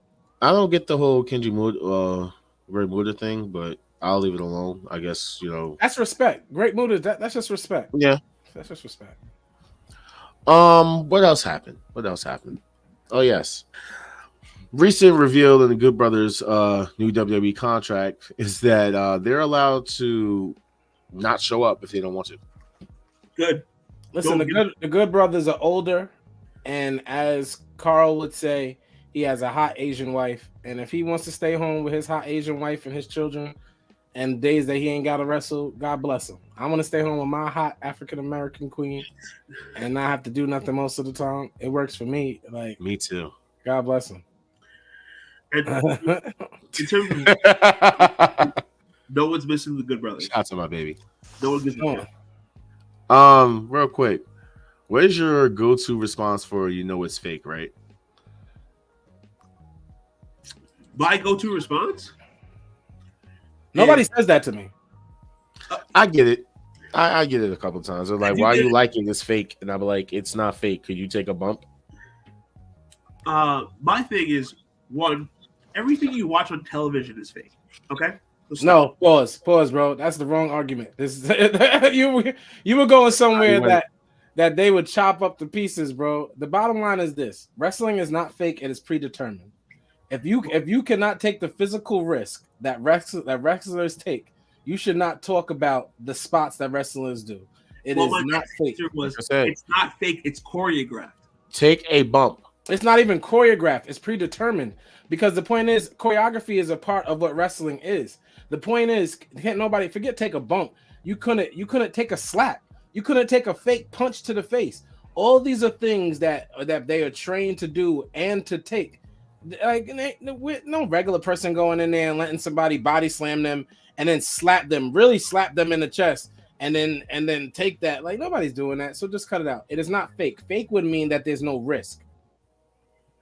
Fake would mean that these people don't have to actually train and get in shape to athletically do what it is they do on a nightly basis. And because there's still training involved, because there's safety and protocols, it is not fake. It's not a sport because it's predetermined, but it is also not fake.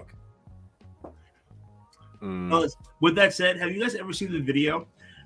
It's Thunder Rosa, and I'm sure everyone knows this name, Mia Khalifa. So Mia Khalifa is like, oh, wrestling is fake. And then her and Thunder Rosa get in the ring, and Thunder Rosa hits her with a chop in the chest, and she was like, dude, she one chop will wake up most people. I think that's what most wrestlers should do. One chop. Who's that name that you said? Some girl named Mia Khalifa. I don't know where she's from. I've never seen her work, but Thunder Rosa hit me. Oh, you never see her work, but you said we should know where she's from. I mean, if you've heard the name before, but Thunder Rosa hit me. Oh, I know the name. You see, I'm potting right now. I watch the P word. Okay, I watch Corn. Okay, Corn with a P. So the fact of the matter is, I know who you're talking about here, sir. Yeah. I don't like. I've never. Well, if that's what we're talking about, then technically what she does is fake as well. Next. Oh God. So during an interview with CNBC, Nick Khan says he expects WWE to be sold within 3 months. He also mentioned that Vince McMahon would be willing to step down after WWE was sold, and Khan also reiterated once again that Vince McMahon is not involved in the creative direction of WWE. But then, now there's the other bit of news, that David Farber ended up telling him straight then and there that Comcast likely has no interest in buying WWE. So WWE has basically lost a lot of the people that claimed that they wanted to purchase it. And it all basically stems down to Vince McMahon. Is this a failure or nah? This is such a pancake that you should put it at the bottom because I don't even know why we're talking about this. WWE is going to get bought by somebody at any time, by any player at any given moment, if it makes sense. WWE is like Milton Bradley. It's something that will never die. Like it's something that will never go away. It has been a part of our lives since the 50s or 60s. Whenever Vince McMahon Sr. said, I'm going to make this Bruno Sammartino Italian guy slammed this other Italian guy in the dark ages. It has not died since. It will not die now. Wrestling as sports entertainment and as WWE is concerned will always be WWE. And who cares who buys it? The smartest person, the person who it makes sense for the most should buy it. Adidas puts out Beyonce clothes, but they've lost $40 million because of Beyonce. Oh God, don't talk about Beyonce. Because they pay Beyonce and people don't buy the clothes. So you know what I'm saying? No, they can go. Companies make bad decisions all the time. So all right, so check this out real quick. Everybody wanted to know what the fuck was going on with this. And I'll tell you. Taker and said, you're actually not going to tell us anything. I just let him know too that my phone's always on, and if he needs to talk to me about things or run things by me, that's cool. I would be more than glad to share my experiences with him and hopefully shine some light on questions that he has moving forward. It was a cool moment, and it did exactly what I thought it would do. It was a cool moment, but what Taker really said was, "Your gimmick is garbage. Let's switch this up." He didn't say any of that. He didn't say what he said. He said there. He didn't say that his thing was garbage. He didn't say any of that. No, he didn't say that. You want to know who said that? Jim Cornette. This guy is drizzling shit because he thinks elements of other TV shows need to be in wrestling. And a lot of these other assholes think that too. They want to be video game characters. They want to be horror movie stars. They want to get booked in C-level horror movies, remakes of shit that was actually good that some moron is going to take and ruin for everybody else that like that kind of thing. These people are ruining wrestling for us. They don't want to be wrestlers. If they don't want to be a wrestler, you don't want to do the shit that wrestlers have done before. Do something else. Don't get in fucking wrestling. That's my advice, wish, or fervent hope. Don't clutter up the fucking wrestling business. There's a reason people haven't done most of the things that Bray Wyatt has done before, because they are fucking stupid as applied to wrestling. Jim Cornette. I am not going to say I agree with Jim Cornette, so I'm going to ignore the fact that we just read what he said, and I'm just going to say how I feel. Bray Wyatt is the most unintimidating person on TV. Nothing about Bray Wyatt scares me. Bray Wyatt looks like he'll give you a hug and then like pound it out with you and go kick it with you at your crib. Like give you one of these too. Bring it in to the chat. Nothing about Bray Wyatt says he's scary. And I think that is the main issue. Bray Wyatt was only scary as the Fiend. He only was able to evoke the presence of something great when he wore the Fiend mask. And everything he tries for us as adults, because let me push what I said last week. Children love Bray Wyatt. And that is a big demographic for wrestling, y'all. It is a huge demographic. Now, us being a part of the key demo, of course, we don't like it. And ultimately, it's going to affect sales in certain regards. But as long as children support it, like Hulk Hogan wasn't loved by adults by a certain age. Like my father wasn't watching wrestling talking about Hulk Hogan's my favorite wrestler, but children were still in the early 90s. My dad wasn't. Like it's not about us at a certain point. And Bray Wyatt has outgrown us. And I don't think he's trying to appease us any longer. Dude, the original Wyatt family, when Bray Wyatt played that like Louisiana character who was really creepy with the Hawaiian shirts, that shit was dope. He still wasn't scary. He wasn't scary, but he was like, he had an aura about him. That aura is now gone. Yeah, but that was the fans that gave him. It was the Fireflies that gave that persona that. Like the Fiend gave itself that. There would be no character more over than the Fiend in wrestling history if he brought the Fiend back in the beginning. If it was simply a resurrection of the Fiend, and then the Fiend went right to Roman Reigns. Forget Sammy, forget Cody. The Fiend walked right up to Roman Reigns. It was like, you took my belt and beat his behind and took those time. That would have been the best plan of action to get Bray where he should be, to get the company where it should be, to get the most money out of everything. Is if immediately they were like, no, you're the Fiend. You're the Fiend. No, who's a Fiend? But they killed the Fiend off at that WrestleMania match. She's a Fiend. Please don't. Bro, please don't.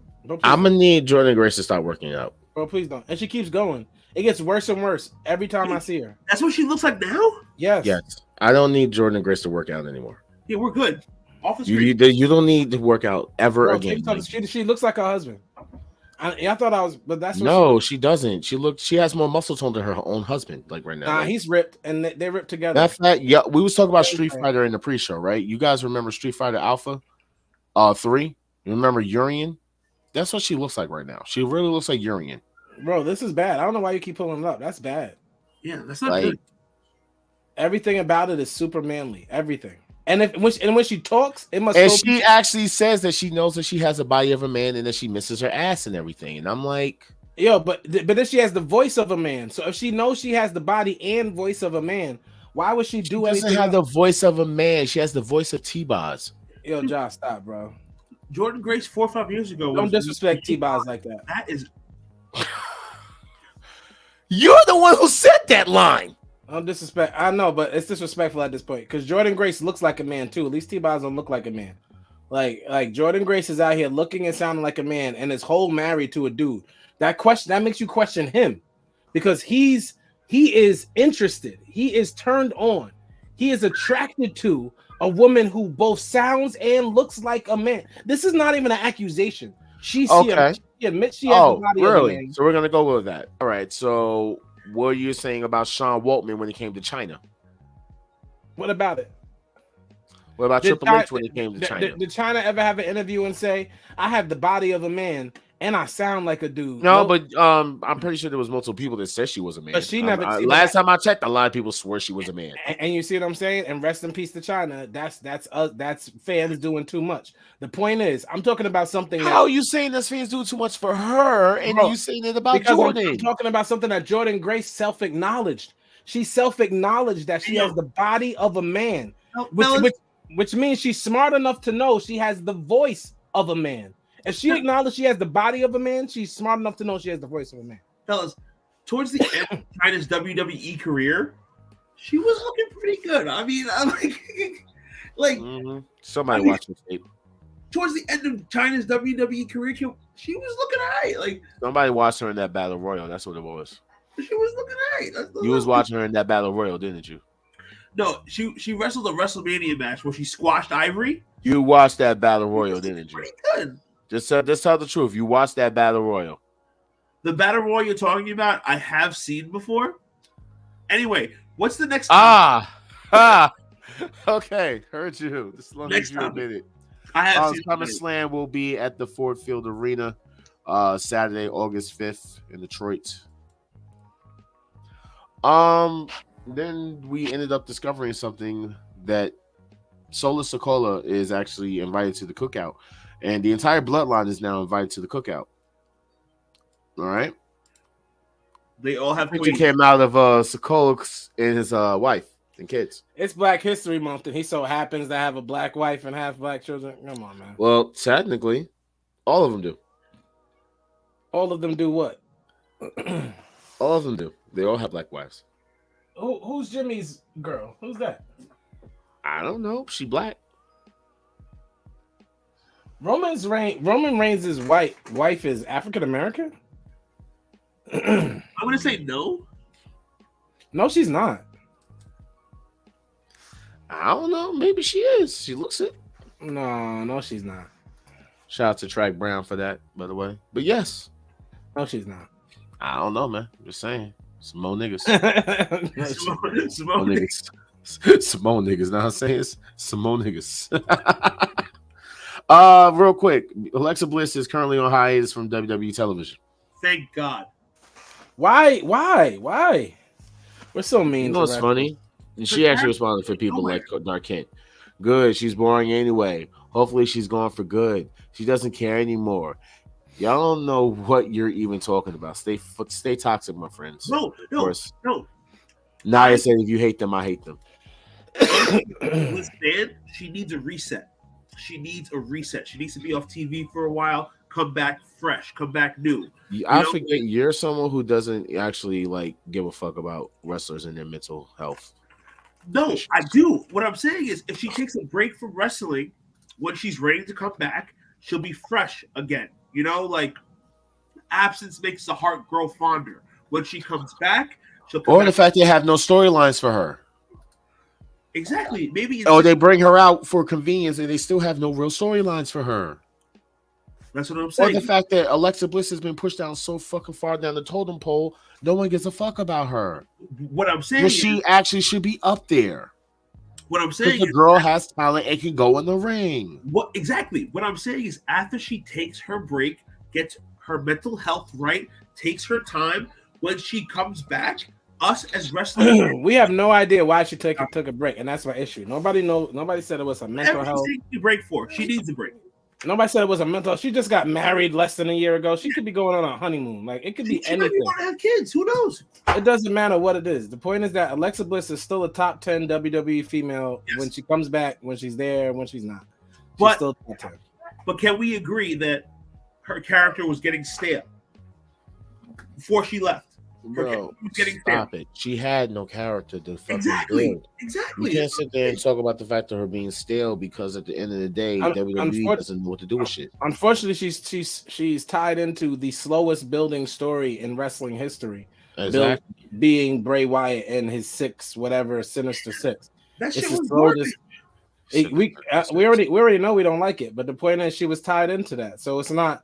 I'm not even knocking her for that. She wants to see how it's going to end too. Shoot, we all want to see how it's going to end at this point. Mm-hmm. Like they're going to do something. Do something. So another person that ended up going offline was Cora Jade. Cora Jade's social have been blocked out. Her match with Lyra Valkyrie has been postponed, and she has been pulled from several upcoming dates. Is Cora okay? And I saw a lot of people on the internet saying that Braun broke her. But that's stupid. Yeah, I don't know what's going on with her. People said that she suffers from depression. So whatever it is between her and Alexa Bliss, if it is like a mental health thing, hope everything works out. Take your time. You know what I'm saying?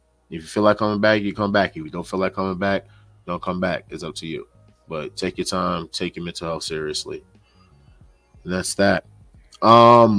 Real quick, also, first set of ROH TV tapings will take place the weekend of February 25th and 26th. And as far as where, Fightful reports that the talent have heard that it will take place at the Universal Studios, which is kind of what we figured it would happen. Makes sense. Mm-hmm. What else happened? Oh, yeah. Eddie Kingston needs to stay the fuck off Twitter for a while. I didn't stay on Twitter for a while. He did a podcast and was talking about the fucking champ. You know who the champ is. Said, well, I guess the podcast deal came out and it is news now that I don't like our world's champion. Well, folks, he ain't the only one I don't like. It's simple. If you're not a good person in my eyes, important in my eyes, then go fuck yourself. I edited it so AEW can retweet later. Then he came out and said, side note, since we need to see this world champ 3 times within an hour and a half when it's 2-hour show, fuck Ortiz, fuck House of Black, and fuck the roster. Born alone, die alone. I tried. I don't need anyone, including Mox and Penta. Fuck everyone, especially the Pillars. This is a part of his gimmick, though. That's a work. Yeah, that's a work. That's a work. This is the thing. This goes back to a good old Simon Miller quote. Does Eddie Kingston know it's a work or not? The nigga don't know how to work. No, he's just very good at delivery. That's like his Eddie, target. He's working. That's a work. That's where Eddie King shines in promos, in making you feel like his passion. He shines passion. He's trying to blur the lines. Weekend exchange. He has to go against Jay White. Don't forget, he has to go against Jay White in like a weekend change. That's gonna be fire.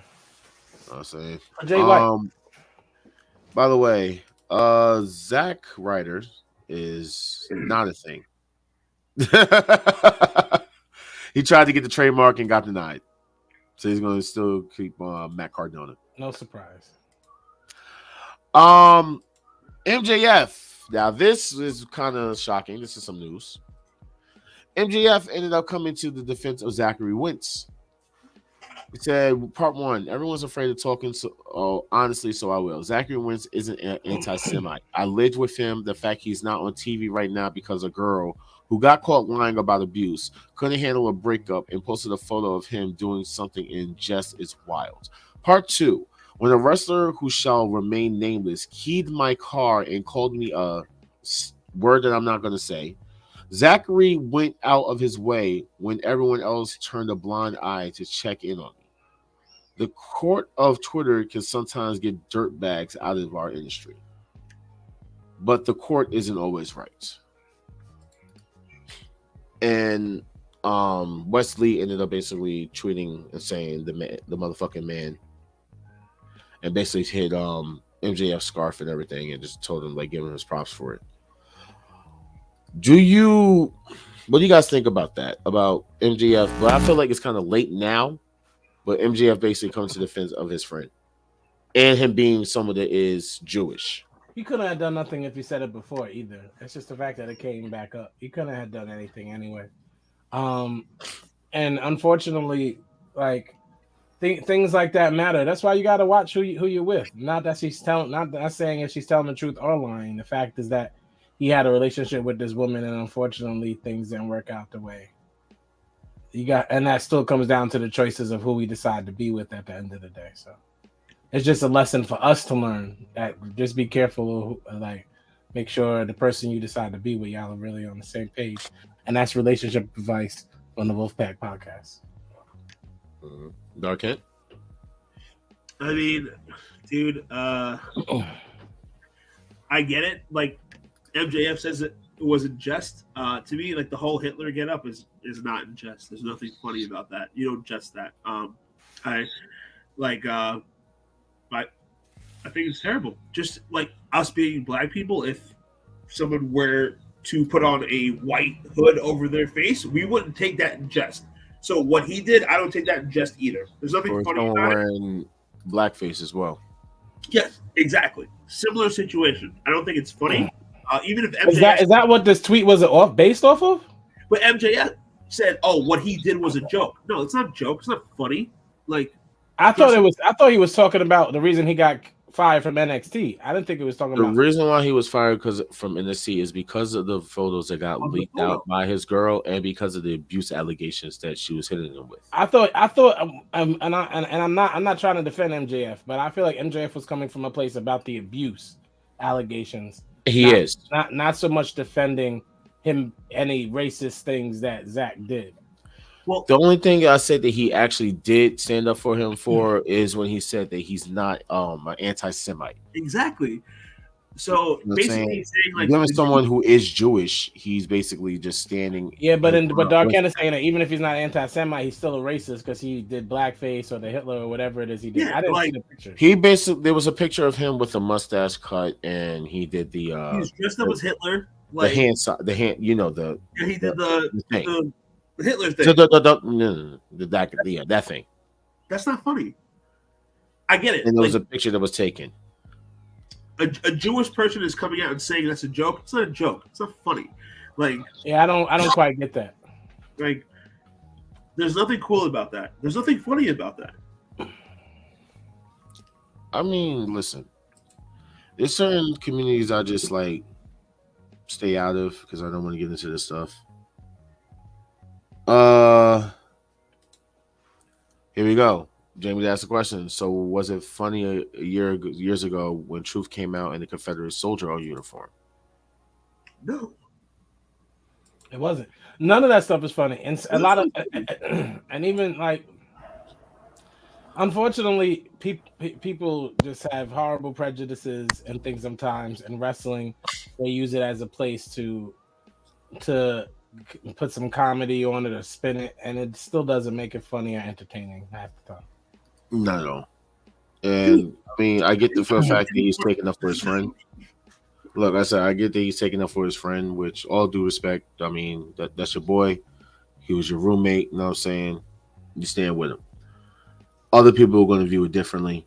But the part that I am going to actually stand on him with is the court of Twitter can sometimes get dirtbags out of our industry, but the court isn't always right because the court sometimes end up attacking people wrongly. Something like Enzo. They can't. Rick Swan was another one too. Like, you know what I'm saying? Like, people that do get attacked sometimes don't deserve to be attacked, but then you have people that deserve to be attacked Who don't? and still don't, and will have people defend them because they don't want to believe it. Something like, Patrick Clark, or like, even some people to this day that now don't even still believe the fact that Jamie Snuka killed his side chick. Yeah, well, they're bugging. You know what I'm saying? Or people still like not like, being able to differentiate what Chris Benoit was to the industry versus what he did. It's all in the same spectrum to me. Mm-hmm. You know what I'm saying? And that's just that. I feel like us as people that just watch the product or watch this stuff, we need to get more facts before we start judging. That's just in all spans of the thing. Unless there's like real concrete proof of the shit, don't just start doing all this shit. Like this person's this, that person's that. You know what I'm saying? Like I literally seen people literally pick and choose with this shit for years. All right, years. Fellas, I was gonna let this one slide, but since you just mentioned what you mentioned, now I'm gonna bring it back up because we talk about Velveteen being whatever he is, but before, about 10 minutes ago, we talked about how great Jerry Lawler was. Let's not play around and forget how many allegations on top of allegations Jerry Lawler had with 14, 13, 12-year-old females. I mean, that's true too. I mean, he's also a racist as well. And most of these things are proven true. So if we're gonna kill Velveteen for being that, then let's kill Jerry Lawler for being the same thing as well. Hey. I don't kill anybody. I'm just saying. I also don't cancel anyone, and I'm gonna say it like this. I'm not in what has to do with Velveteen Dream has nothing to do with allegations. What has to do with Velveteen Dream is his own mouth. And the bottom line is this: it's easy. I can believe allegations or the fact that Jerry Lawler has done racist things because we've heard him say racist jokes or make jokes out of taste. So because I've heard him say that, I personally could judge him off what I've heard him personally say. Velveteen Dream has personally spoken out of pocket too many times, out of character, as himself. Every time he's opened his mouth as himself, he sounds like a moron. He doesn't represent himself well. His case isn't made for the Miranda rights. He doesn't come across as somebody who is innocent or somebody who I should cherish or somebody who I should be rooting for ever in his life. Nor has he done enough for the wrestling business for people to look at him and still give him credit for what he's done in wrestling. So it's completely different. It's completely different career-wise. It's completely different public reception-wise. Because Jerry Lawler is not Trump getting caught with videos talking about he gonna grab on a female's nothing. I'm sure he said it, but if he got caught, then I could sit here and say the same thing I'm saying about Velveteen. Velveteen dug his own hole after already getting buried. We didn't bury him. WWE didn't bury him. He then went and buried himself after already getting buried. You could have just admitted what you did, and it would have been done. I'm sorry. I mean, I get what you're saying, but with that whole situation, because I had to actually battle with fans of his, which I never would have thought to this day I would actually have to actually battle with a fan of a wrestler who basically got caught out there for doing shit, and then basically making the situation even worse by running his fucking mouth on the shit that he did. But Jerry Lawler got caught out with basically. Listen, but here's the thing: Jerry Lawler is Jerry Lawler. Exactly. Okay. The fact that I'm not saying if he did these things, I'm not saying anybody's less than or greater than. I'm saying you keep saying Jerry Lawler got caught. I want to know how. There was their video. Did he admit to it? Like, did he go on an interview after it happened because there wasn't social media and say dumb things like Velveteen that made you feel like he wasn't remorseful for what he did or that he really did what he did? Because that's what Velveteen did. When you start attacking fucking people like over and over again, and then you swearing up and down that this person did this and this person did this, and then we found out that there was no real fucking investigation. Nobody's running around here saying they're fans of Jerry the King Lawler either. Let's be very straight. Us giving credit to somebody for their career that they've done in wrestling is one thing. I cannot give Velveteen credit for a 2-year career in NXT. So slow your brakes. I can't give him credit for that even if I wanted to. It's not enough. You're right. See, next up, real quick, because I know we were like running out of time. I'll give you that. Let's talk about Raw and get out of here. I mean, what do you guys want to hear about Impact and New Japan doing their the joint show? You didn't hear about the people that's going to wrestle, bro? Oh, You have Josh Alexander versus Kushida. Kushida's already wrestles on Impact. I know, but then you also have this. This should be a good match. This is going to be a great fucking match. That should be a good match. He's also doing double duty the same day. No, scratch that. Then it's gonna be a trash match. Mike Bailey. My favorite Mike Bailey match, of course, was the no ropes match. It was hard hitting. That's why him versus Will Ospreay as the match that if he's wrestling twice in one night, something's getting taken away. Twice in one night, and it's not against like some easy opponents, bro. It's Kota fucking Ibushi and Will Ospreay. How is he doing? How what? One early, one late. He can go double duty. I don't know. This is just like how rest in peace, to half the Briscoes, Jay. But this is how they was able to do it. They basically wrestled, I think, like damn near like what three times, or twice in one night. Bret Hart almost wrestled WrestleMania 10. I mean, so Charmaine, how you doing? Welcome to the show. What's up, Charmaine? Deonna Purrazzo, her contract is up January 1st of next year. Where do you think she's going to go? Because she just did an extension on her contract. Her contract is supposed to be up this year. Donna is like all of the Smack URL battle rappers that became popular during the pandemic. And then as soon as big stage battles came back, nobody quite cared about them. And nobody was listening to the Crucible Babies anymore. Wow. So Deonna, if for those who watch Smack, is what you call a Crucible Baby. She is somebody the crowd fell in love with while there were no crowds. And since there have been crowds, nobody cares. Therefore, I don't care about this. But I will answer Jamie's question. You get stupefied when you hit block perfectly timed. You got a perfectly timed block, and it automatically does stupefy. I know y'all niggas is not talking about Harry fucking Potter during my podcast. Actually, it's actually Hogwarts Legacy, and it's the Wolfpack. It's like multiple of us. To elaborate on Diana Purrazzo. Purrazzo, she'll get lost in the shuffle if she goes to AEW or WWE. She'll just what should she do? Go to Stardom? She should go back to Impact. Because because eventually Jordan Grace is going to wrestle against the men. She's going to pull a Nyla Rose, and she's going to go wrestle. What you mean, China? Yes, it's my fault. She can't pull a Nyla. Well, or Tessa. I'm just confused. She just confuses me. But she's going to go wrestle with the dudes, and then they're going to need a female to really carry the belt, and this should be Donna. Like, if you're Purrazzo, would you rather be the top woman on Impact or wrestle Tamina on Main Event? Tony said that we're done 174 episodes of Dynamite, 80 episodes of Rampage. We have our 17th pay-per-view coming up. So we've done hundreds of hours of AEW content in our library. It makes a lot of sense for us to try to make that AEW library available to fans all over the world on demand. So yes, guys, we are getting the fucking streaming deal soon. I guess we're gonna keep talking about it. I don't see why it's news. It's life. We live in 2023. Everybody does. No big exactly. Apparently, Booker T is hanging up his boots and retiring after the Royal Rumble. He should have retired 35 years ago after Harlem Heat was over.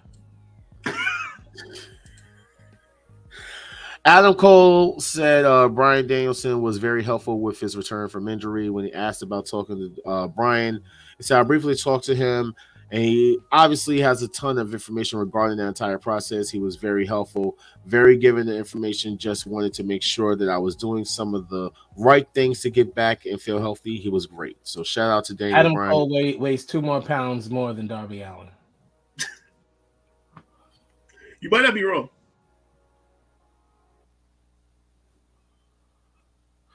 What the fuck is wrong with you? Create AEW needs a cruiserweight division. Cody said, with all the respects in the world to one of the GOATs, The Rock.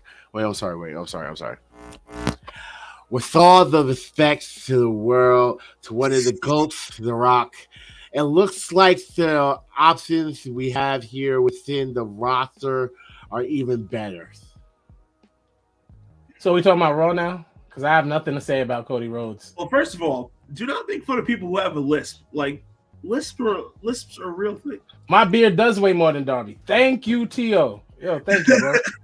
my beard with and Adam Cole and Darby are like the same size. Like it's crazy, bro. All It's right, crazy. SmackDown. My beard should be Darby. SmackDown. I do not like Darby at all. Oh, we're gonna go to SmackDown. I thought we were doing. I'm sick I and thought we were tired. gonna do Raw. Sick and tired of this. What is there to talk about on SmackDown, bro? Other than the end, other than the Sami Zayn match. Yeah, because I mean, who cared about everything else? We had that. We had That's him the only basically thing that saying matters. he wants him.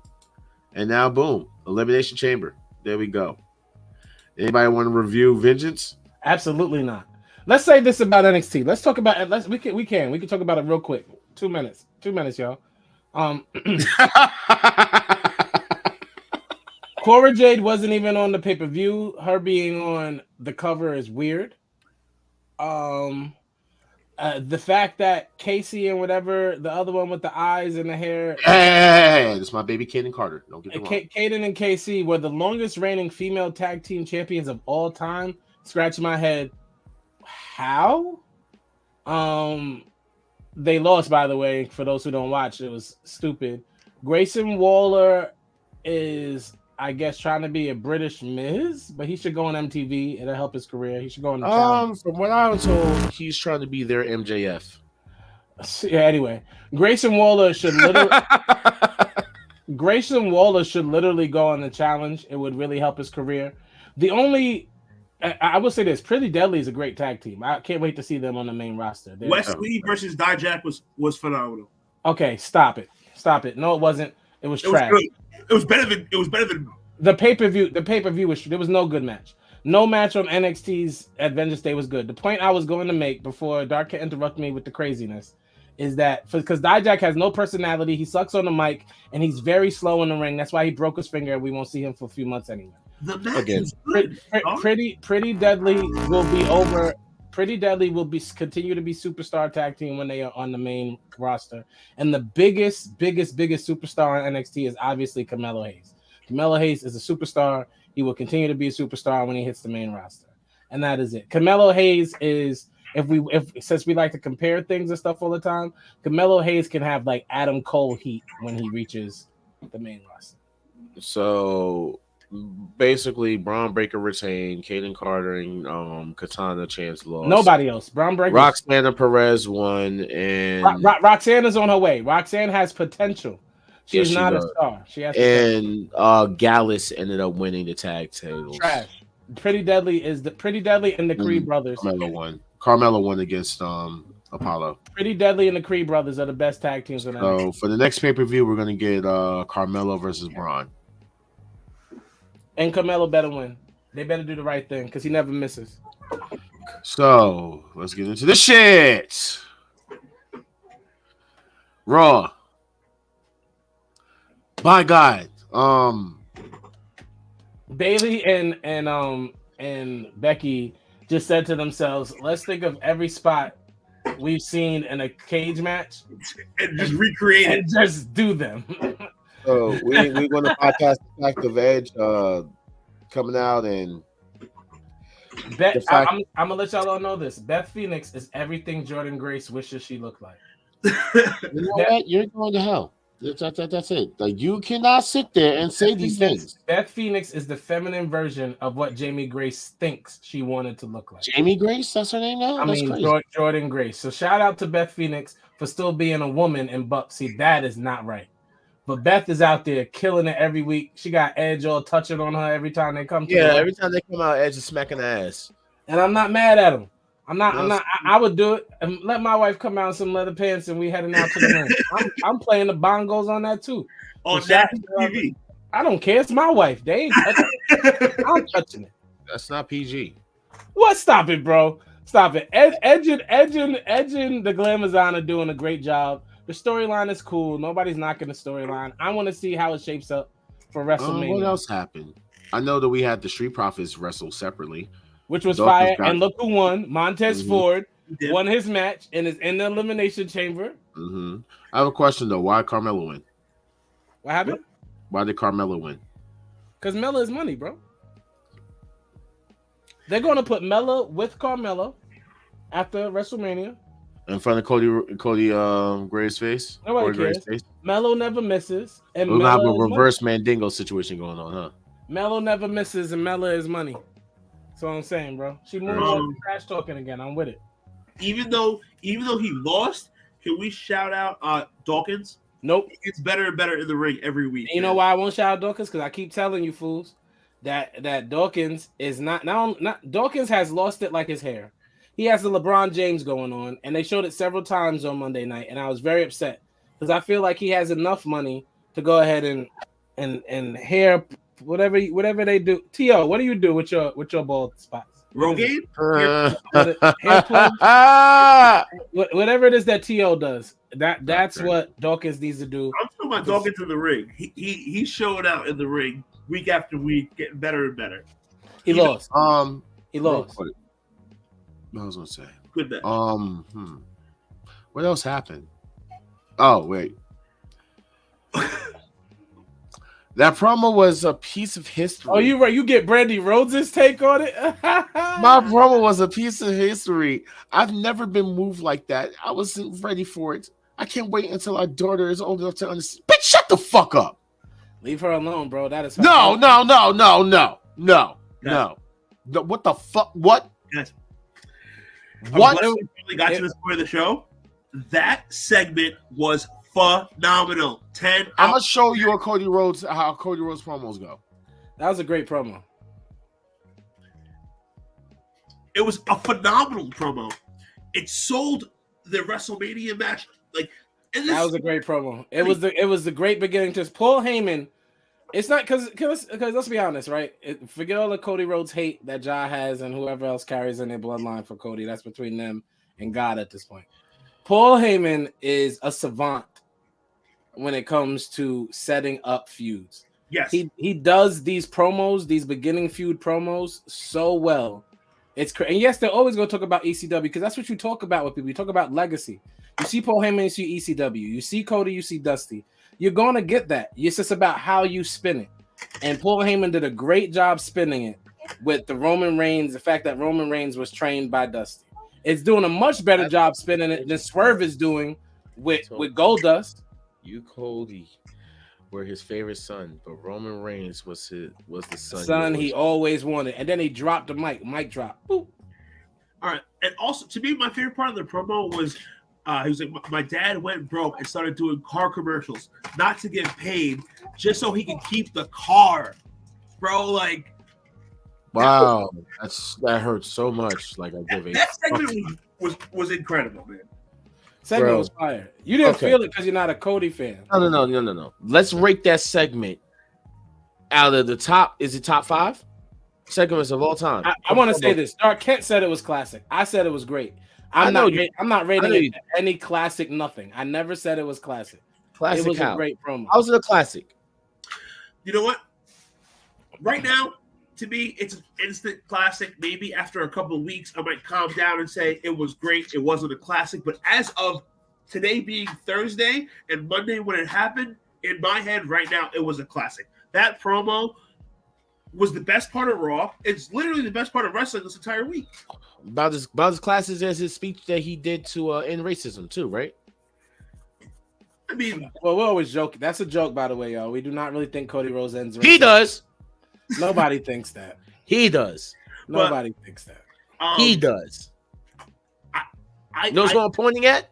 He does. I think in getting the attention off Sami Zayn and keeping the attention on the WrestleMania main event, the setup, that promo did a good job of doing that. And that's what it was supposed to do. Only he thinks that. No, the promo did it. It was a great promo. It wasn't a classic. It's not to be compared with pipe bombs and this, that, and the third. But it was a well-to-do promo. For me, it was like promo was dragged out in complete utter guttered bullshit. No, I would never say that ever about a Paul Heyman involved promo. There's never been a Paul Heyman involved promo I felt that way about. I feel like it's not even Paul. Cody Rhodes is being carried yet. And this is why I can't listen to you, bro. You simply don't like Cody Rhodes, which is your business. But I didn't hear any. No, it's not even about that. I'm not on the hype train that everyone is on. It's not about it being a hype train, bro. It's about just general respect for the wrestler. It's not about the hype train. It's about general respect for the wrestler. That promo shit was trash to me. It was nothing exciting about it. Nothing really like ecstatic about it. I just want the match to fucking happen and be over with, because at the end of the fucking day, the main fucking match that everybody wants to see is Roman and Sammy. No one's even giving a fuck about Cody. I feel like people say these things and it's not even just people just saying to hope that they happen. 100,000%. I have not watched any. I have never watched WWE and Cody Rhodes got booed. Listen, I have not watched WWE during this 2 weeks and Cody Rhodes got booed. When do WWE fans know what the fuck they want? I have. It doesn't matter. What I'm watching. There's a lot. What the casual consumer watches is Cody is over. They love Cody Rhodes. Just because we are black wrestling fans and we want to start this, the hype train is that people don't like Cody Rhodes, and it seems like people are just mad the fact that people do like him, which is weird. It's weird. Guys, are we watching the same show every time? Yes, we're watching the same fucking show, and I'm watching the man get carried and pushed down people's face, just like they did with Roman Reigns. Never has Cody got booed. Never has a crowd made Cody not cheered at the pop points. During that promo, they cheered at every pop point. Every pop point. Cody's never gotten booed. Not since he's been back. Why wouldn't he? WWE. Why? Because he came back to WWE. He has not been booed since he's been in WWE. WWE boos. I need to you and other people want them to boo him for some reason. No, it's not the fact. It's not about us wanting to boo him. It's not the fact. So because if I tell people to boo him, then I'm basically telling people to keep the same fucking energy that they've been had towards him.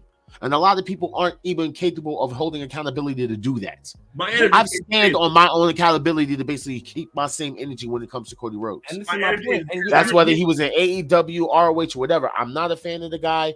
I think he can go in a ring sometimes for certain matches. Do I think he has okay talking points sometimes? Bro, and that's yes. You're only saying what I said from the beginning. That's why we need to dead this. You're only saying what I said from the beginning. You're not a fan of Cody Rhodes, which is fine. So then either don't talk about it or just leave it alone. You're never gonna like it because you're not a fan, and that's the annoying part. That's what I'm saying. It makes no sense for us to talk about Cody Rhodes on the show because you don't like Cody Rhodes to the point where you'll never address if Cody does something well. So it's I would. To talk about I would. I've done it before. Paul Heyman, I've done it before. Paul Heyman stepped into that promo and made it a good promo. It wasn't a bad promo. Paul Heyman stepped into the promo. It doesn't matter. It became a good promo. It was two people. It wasn't one person. It takes two to tango, my friend. No, it don't. Was it a good promo between John Cena and CM Punk, or CM Punk only when he fucking dropped the pipe bomb?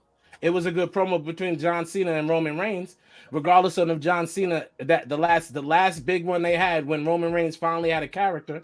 Like John Cena brought that out of Roman. Shout out to John Cena. Just because one person is better doesn't mean the promo can't be collectively what did good. Paul Heyman bring out of Cody?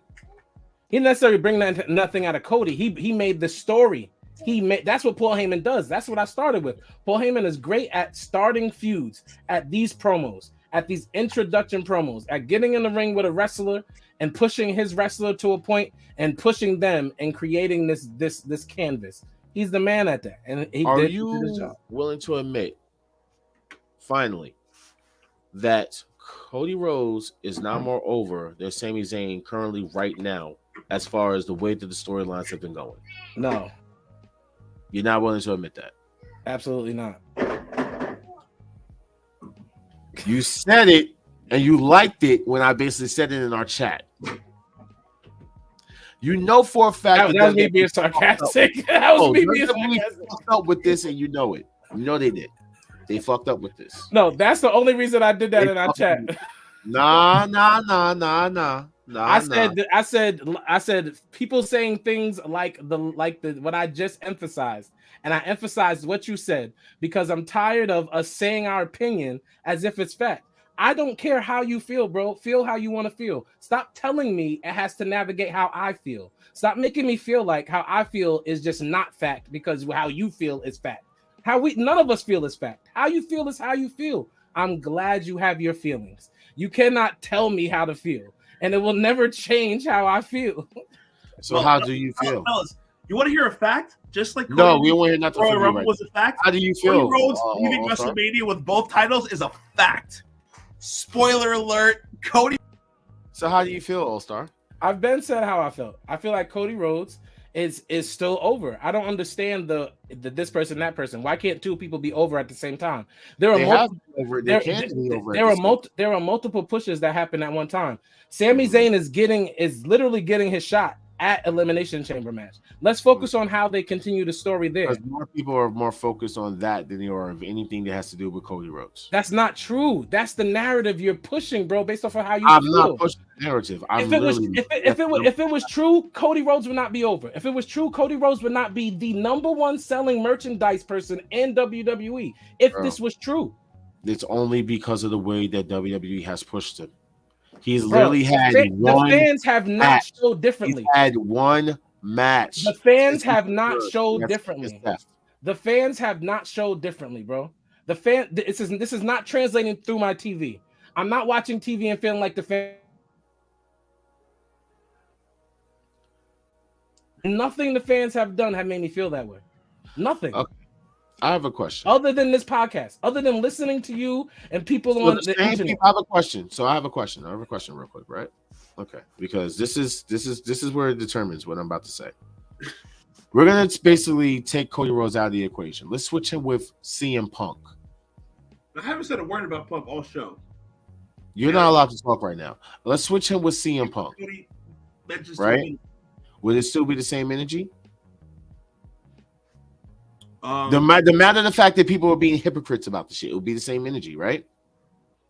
Hypocrites in what sense, bro? Because if I don't like how WWE people that did not like him because of what he you're making it a tribal. I don't think you understand that you really are carrying this narrative, John. And this is a serious moment right now. I'm making a tribal thing is because at the end of the day, that's all it is. No, it's not. You're allowed to like wrestlers. You're allowed to like or not like a wrestler. That's what I'm trying to tell you. Your opinion is cool. It is not fact. You're allowed to not like Cody Rhodes. I'm allowed to like Cody Rhodes. Whoever doesn't want to like him, don't like him. Whoever like him, like him. It doesn't mean he's not over. It doesn't mean any of that. Like everybody gets presented. Sami Zayn got this opportunity. He literally, the story was written for him to get to this point. This is all intentional. They're all being handed these positions. It doesn't make sense to me. Like the person, if the fans now want to cheer Cody, then let them cheer Cody. Cody did nothing that deserves us to feel like he shouldn't get anything. Like, what did he do that makes you feel like a whole different tone when he was in AEW? But I'm gonna let you rock though. No, it was. I was in no way. I was in no way speaking a different tone. I'm not talking. Me talking about Cody being over and me thinking Cody is mid in the ring are two different things.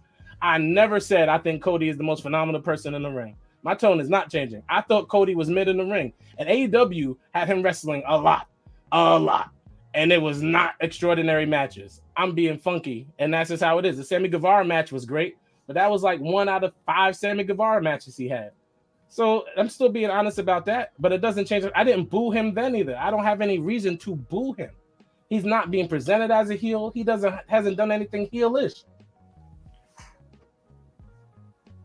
I have no reason to.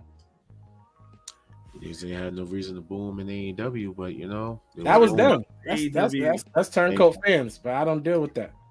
I'm talking about AEW. Booing him this entire time, but you know, because he came back to the place where they, you know, don't have any memory of anything outside of their favorite company. But, dude, John, if people didn't like Cody, they would have booed him from the jump. No, they wouldn't. We Cody. know that for a fact. Yeah, and that's my thing. We know that for a fact. They would not have booed him from the fucking jump. If he was being presented as a heel or being presented in that way, then they would have booed him. But he's not coming across in that way. Started booing him by now. Presented that way because he wasn't even presented that way when he left. Bro, so you think they're going to present him that way because he's going to WWE? Your tribalism fact doesn't make sense. It's just as simple as all the fans turned on Roman Reigns. He didn't leave a company and come back, and then they turned right back and started cheering him. It just depends on how the masses feel. And you keep telling us the masses feel a certain way, and it's not translating on my TV. And that's all I'm saying. This mass effect you're trying to tell me is happening where so much Sammy and so much not Cody. I can tell you right now, I'll literally do this. If fucking Cody Rhodes wins the fucking championship, I will cancel this podcast until he is not a champion anymore.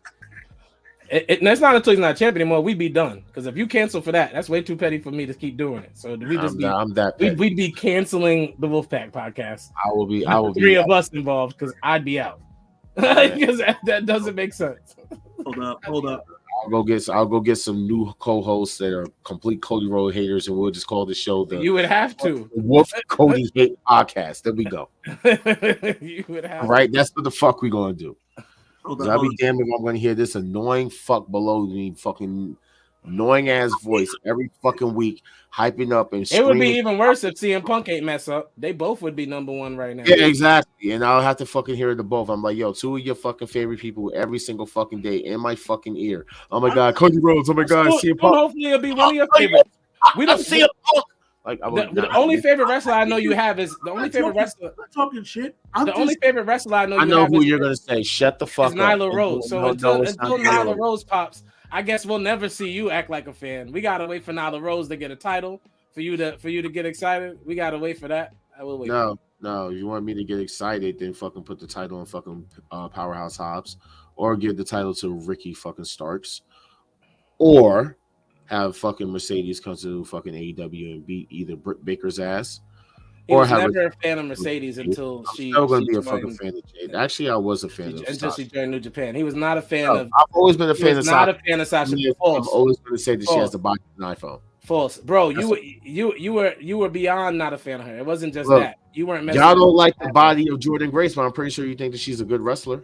Ja treated Sasha the way the WWE treated Cody Rhodes. Because as soon as Cody Rhodes left and went somewhere else, they began cheering him. And that's what Ja did with Sasha Banks. Lie on my name because I've been actually cheering. That's what Ja did. All right. Actually was happy for iPhone until Japan. And shit. Now all of a sudden, look at her stretch videos. I have Sasha Banks literally. Where's my phone? Here it is. I have Sasha Banks with the blue hair right here. All right. There we go. I still have Sasha Banks with the blue fucking hair. It doesn't matter. I'm still a Sasha Banks fan. I'm a Sasha Banks fan. Not a Sasha Banks fan in WWE. Hey, I'm still a Sasha Banks fan. All right. For all of you who have watched this from the beginning, symbol right here. All right. You who watched this in the beginning, y'all know he was not. This is all talk. But you know, now by the way, we don't judge him for that. When our birthday was, I found out when our birthday is. When's our birthday? Technically, because of what we did through airtime until now, we've been around come December for 2 years. Oh, wow. 2 years. September 23rd, 2021. Well, so coming to September of this year, it's been 2 years. It'll be 2 years. That's dope. Well, according to you, our last episode is going to be Thursday, March 30th. Because on April 2nd, Cody Rhodes is winning the fucking WWE title. That's going to be your last episode. Because, matter of fact, you know what? I changed my mind. If Cody Rhodes wins the championship, you're fired. I'm leaving, bro. It's 3 or none. We're going to have a third person. I promise you. I'm fired too. I have his replacement. His replacement. I'm going with you, Dark Cat. Irreplaceable. I have my girlfriend replace you. There we go. She doesn't even watch wrestling. She'll be your replacement. Nope. That's horrible. Irreplaceable. All right, fine. You know what? If we can, you know what? Fine. We'll get your son to be the replacement. Okay. He's actually more easier because I'll talk to him. This is not a Coco Melon podcast. I know my nephew got to be in the Coco Melon. We'll put Coco Melon as a background and call it the Coco Melon Wolfpack podcast. There we go. My son's on Power Rangers now. So we done stepped it up. We on Power Rangers now. Power Rangers now. No more Coco Melon. Power Rangers. Yeah. Finally. Which one? The original Power Rangers. You're bugging. You're bugging. We do the original. You got to start from the beginning. The Super Sentai already. Like, you're bugging. You got to start from the beginning. So you're going to talk about Power Rangers in Japanese, but hate on Hogwarts Legacy. You fake geek, you.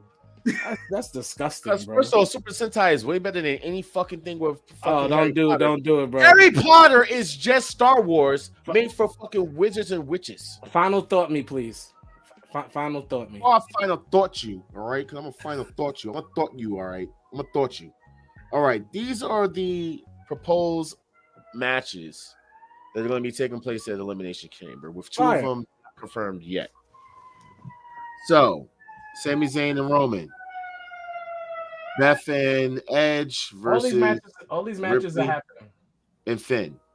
The Elimination Chamber match, Bobby and Brock, the females, and then of course the trios match, which, in case y'all didn't know, is going to be Lita and Trish Stratus teaming with So anyway, to take on Damage Control. Corny. So anyway, Becky and then when that match, the female match for who goes against Bianca Belair ends up being Asuka. The elimination match for who wins the United States Championship. If it is not Austin Theory, should be Montez Ford. Let's go. I think it's going to be Austin Theory, not to cut you off, because I've heard about the 2 new rumored matches that are going to be taking place. Well, John Cena versus Austin Theory doesn't have to necessarily be for a belt. True. That's one of them. John Cena versus Austin Theory should not have a belt involved because they don't need a belt involved. Wait, are we not going to talk about how I called the fact that John Cena and Austin Theory to one day do this? I've called all of Austin Theory's career on this show. It's crazy. We all kind of talked about that though. It's crazy. Nobody cares about Bobby and Brock. I'm really upset about Bobby and Brock. At this point, nobody cares about Bobby and Brock. I already told you I love the Glamazon and Edge. So I also love how Rhea's being pushed.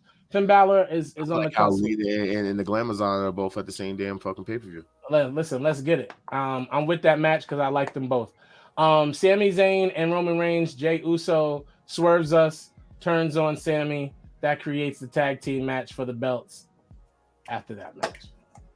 Bull bag.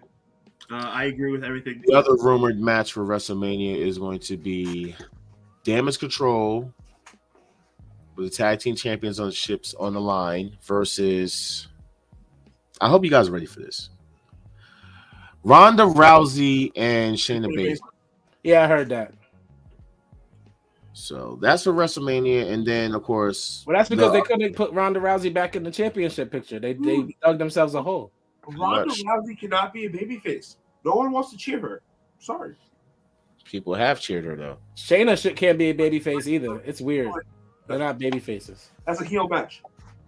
Yeah, I mean, that's the crazy thing to me is that Ronda's been a babyface. She got a babyface pop when she came back. She was a babyface when she first came to WWE, but like as time has progressed, like she's not a she you can't cheer Ronda Rousey. I'm sorry, like. Oh wait, y'all cared about this? About the nostalgia moment or no? Because I really did. It is what it is. What I did find to be interesting though, and I know we're not going to really talk about it as much, but this shit right here. People talked about it enough on the internet. There's nothing really to talk about. Like, we know what they were trying to spoof. We get that the super kick didn't hit, but the kick to the door was fire. Yeah. The kick to the face to the door, ooh wee. That looked like it hurt. Also, let's be honest, Gigi Dolan's going nowhere. Sex sells, and she'll be in WWE for the rest of her career. She'll be in WWE for the rest of her career. Flabby ass, and I'm still going to say that she literally looks like that orange head kid from the Oblongs. See, you're very sexist on the show, but yet and still, we won't go there tonight. Yeah, I'm just trying to go learn the Immobilis charm that I need to learn. All right, you know what? Let me hurry up and get your ass the fuck off. All right, there we go. Boom. All right, so there you go. Final thoughts. All-Star Dutz. There you go. Yes. Revelio. Luminous Totalis. Oh, that's not one of them. It was close though. Luminous works. Though. Luminous. Curcio. I have been playing a lot of Hogwarts with my wife. We've been collectively playing this game. It is a very good bonding moment for the two of us. That's like co-op? Is that? Well, you know, she makes a lot of the decisions. I do a lot of the fighting. There's a lot of puzzles in Hogwarts Legacy. Okay. So it comes down to it. Please click the QR code, as John mentioned earlier, and get all my music, my up-to-date music. I'm currently kind of cruising right now, and definitely please do that. Humble Brag is the name of my record label. You'll know about that very soon. You'll hear more and more about it. And that's my Wolfpack podcast every Thursday night, I guess, until WrestleMania. Meet us here every Thursday night at 7:30 p.m. It is Black History Month. Make sure that you wish Black History Month to all of your Black friends, including Ja. And yeah, All Star Dust. Dark Rhodes, you want to give your final another great week in wrestling. Another great podcast with my friends. Ja, we are friends. You invited me to your birthday party. I hate you. Moving forward, just wishing everybody a happy and healthy week moving forward. Make sure and cop All Stars music wherever you can because it is over the top phenomenal. Me being the biggest fan, the QR code's right there, and yeah, man. See you guys next Thursday. My name is Ja Hater, aka Jaquez, aka the Lone Wolf. He meant to spell it Ja Hater. I don't like these guys. I can tolerate him. He's cool. I fucking hate him. All right. I wish I never met him at all. We're friends. No Carl Thomas voice. All right. Like, I don't love you, so I hate you. All We're right. besties. We're not besties. Stop lying to our fans. We're definitely besties. I tolerate you like Seth Rollins tolerates Matt Riddle. I mean, like, we're definitely like really close. We're not close. We're about as close as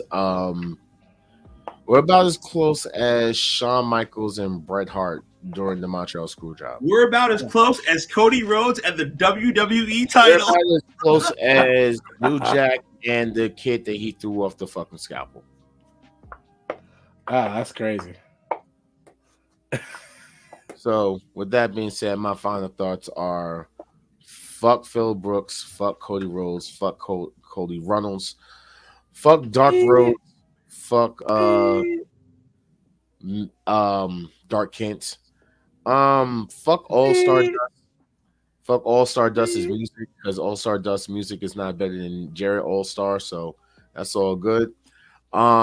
Fuck All Star Dust's record label, who doesn't even want to have me record any verses for All Star Dust because Jarrett All Star is better than that, and Jarrett All Star would actually make me record a verse. You know what I'm saying? But I don't know who this cosmic wasteland of a person is over here. So it is what it is. And yeah, I don't feel like even talking anymore. So fuck this. Oh, by the way, fuck Gryffindor. Fuck Ravenclaw. Ravenclaw till I die, you heard? Let's go. Let's shout out to Team Voldemort. Ravenclaw. I hope someone basically learns the Ava Kedavra curse so they can kill all their friends. I hope in Harry Potter that you're allowed to kill your friends because I'm definitely going. And I hope in Harry Potter you're allowed to name your friends because I will name them. I would name them All Star Dust and Dark Rhodes, and I would just basically count the Curcio. Fucking, Wingardium Levio, fuck y'all, all on you guys, so it is what it is. Until then, and until WrestleMania, I will be here every Thursday with you guys, except that Cody Rhodes was to fucking win because obviously I don't care about Cody Rhodes and I don't want to see Cody Rhodes win shit because at the same fucking time, Cody Rhodes ain't fucking good.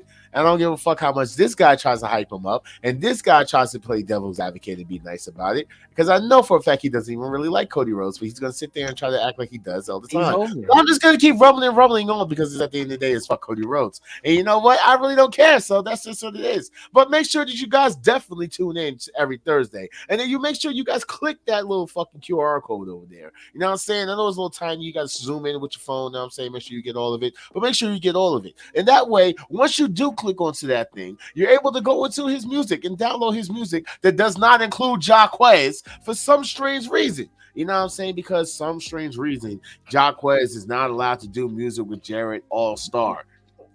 By the way, and neither is Dark Rhodes allowed to talk about my music either.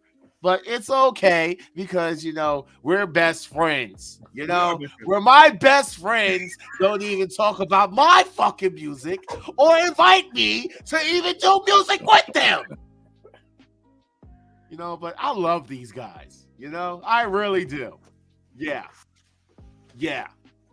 So. Y'all don't listen to Jai's narrative. He's really been painting his narratives and controlling his narratives here recently. I'm gonna get you a pair of red pants. I realize I ain't get you and your Braun Strowman fucking beard, and everybody. You guys have a good fucking night. Bye. Wolfpack out.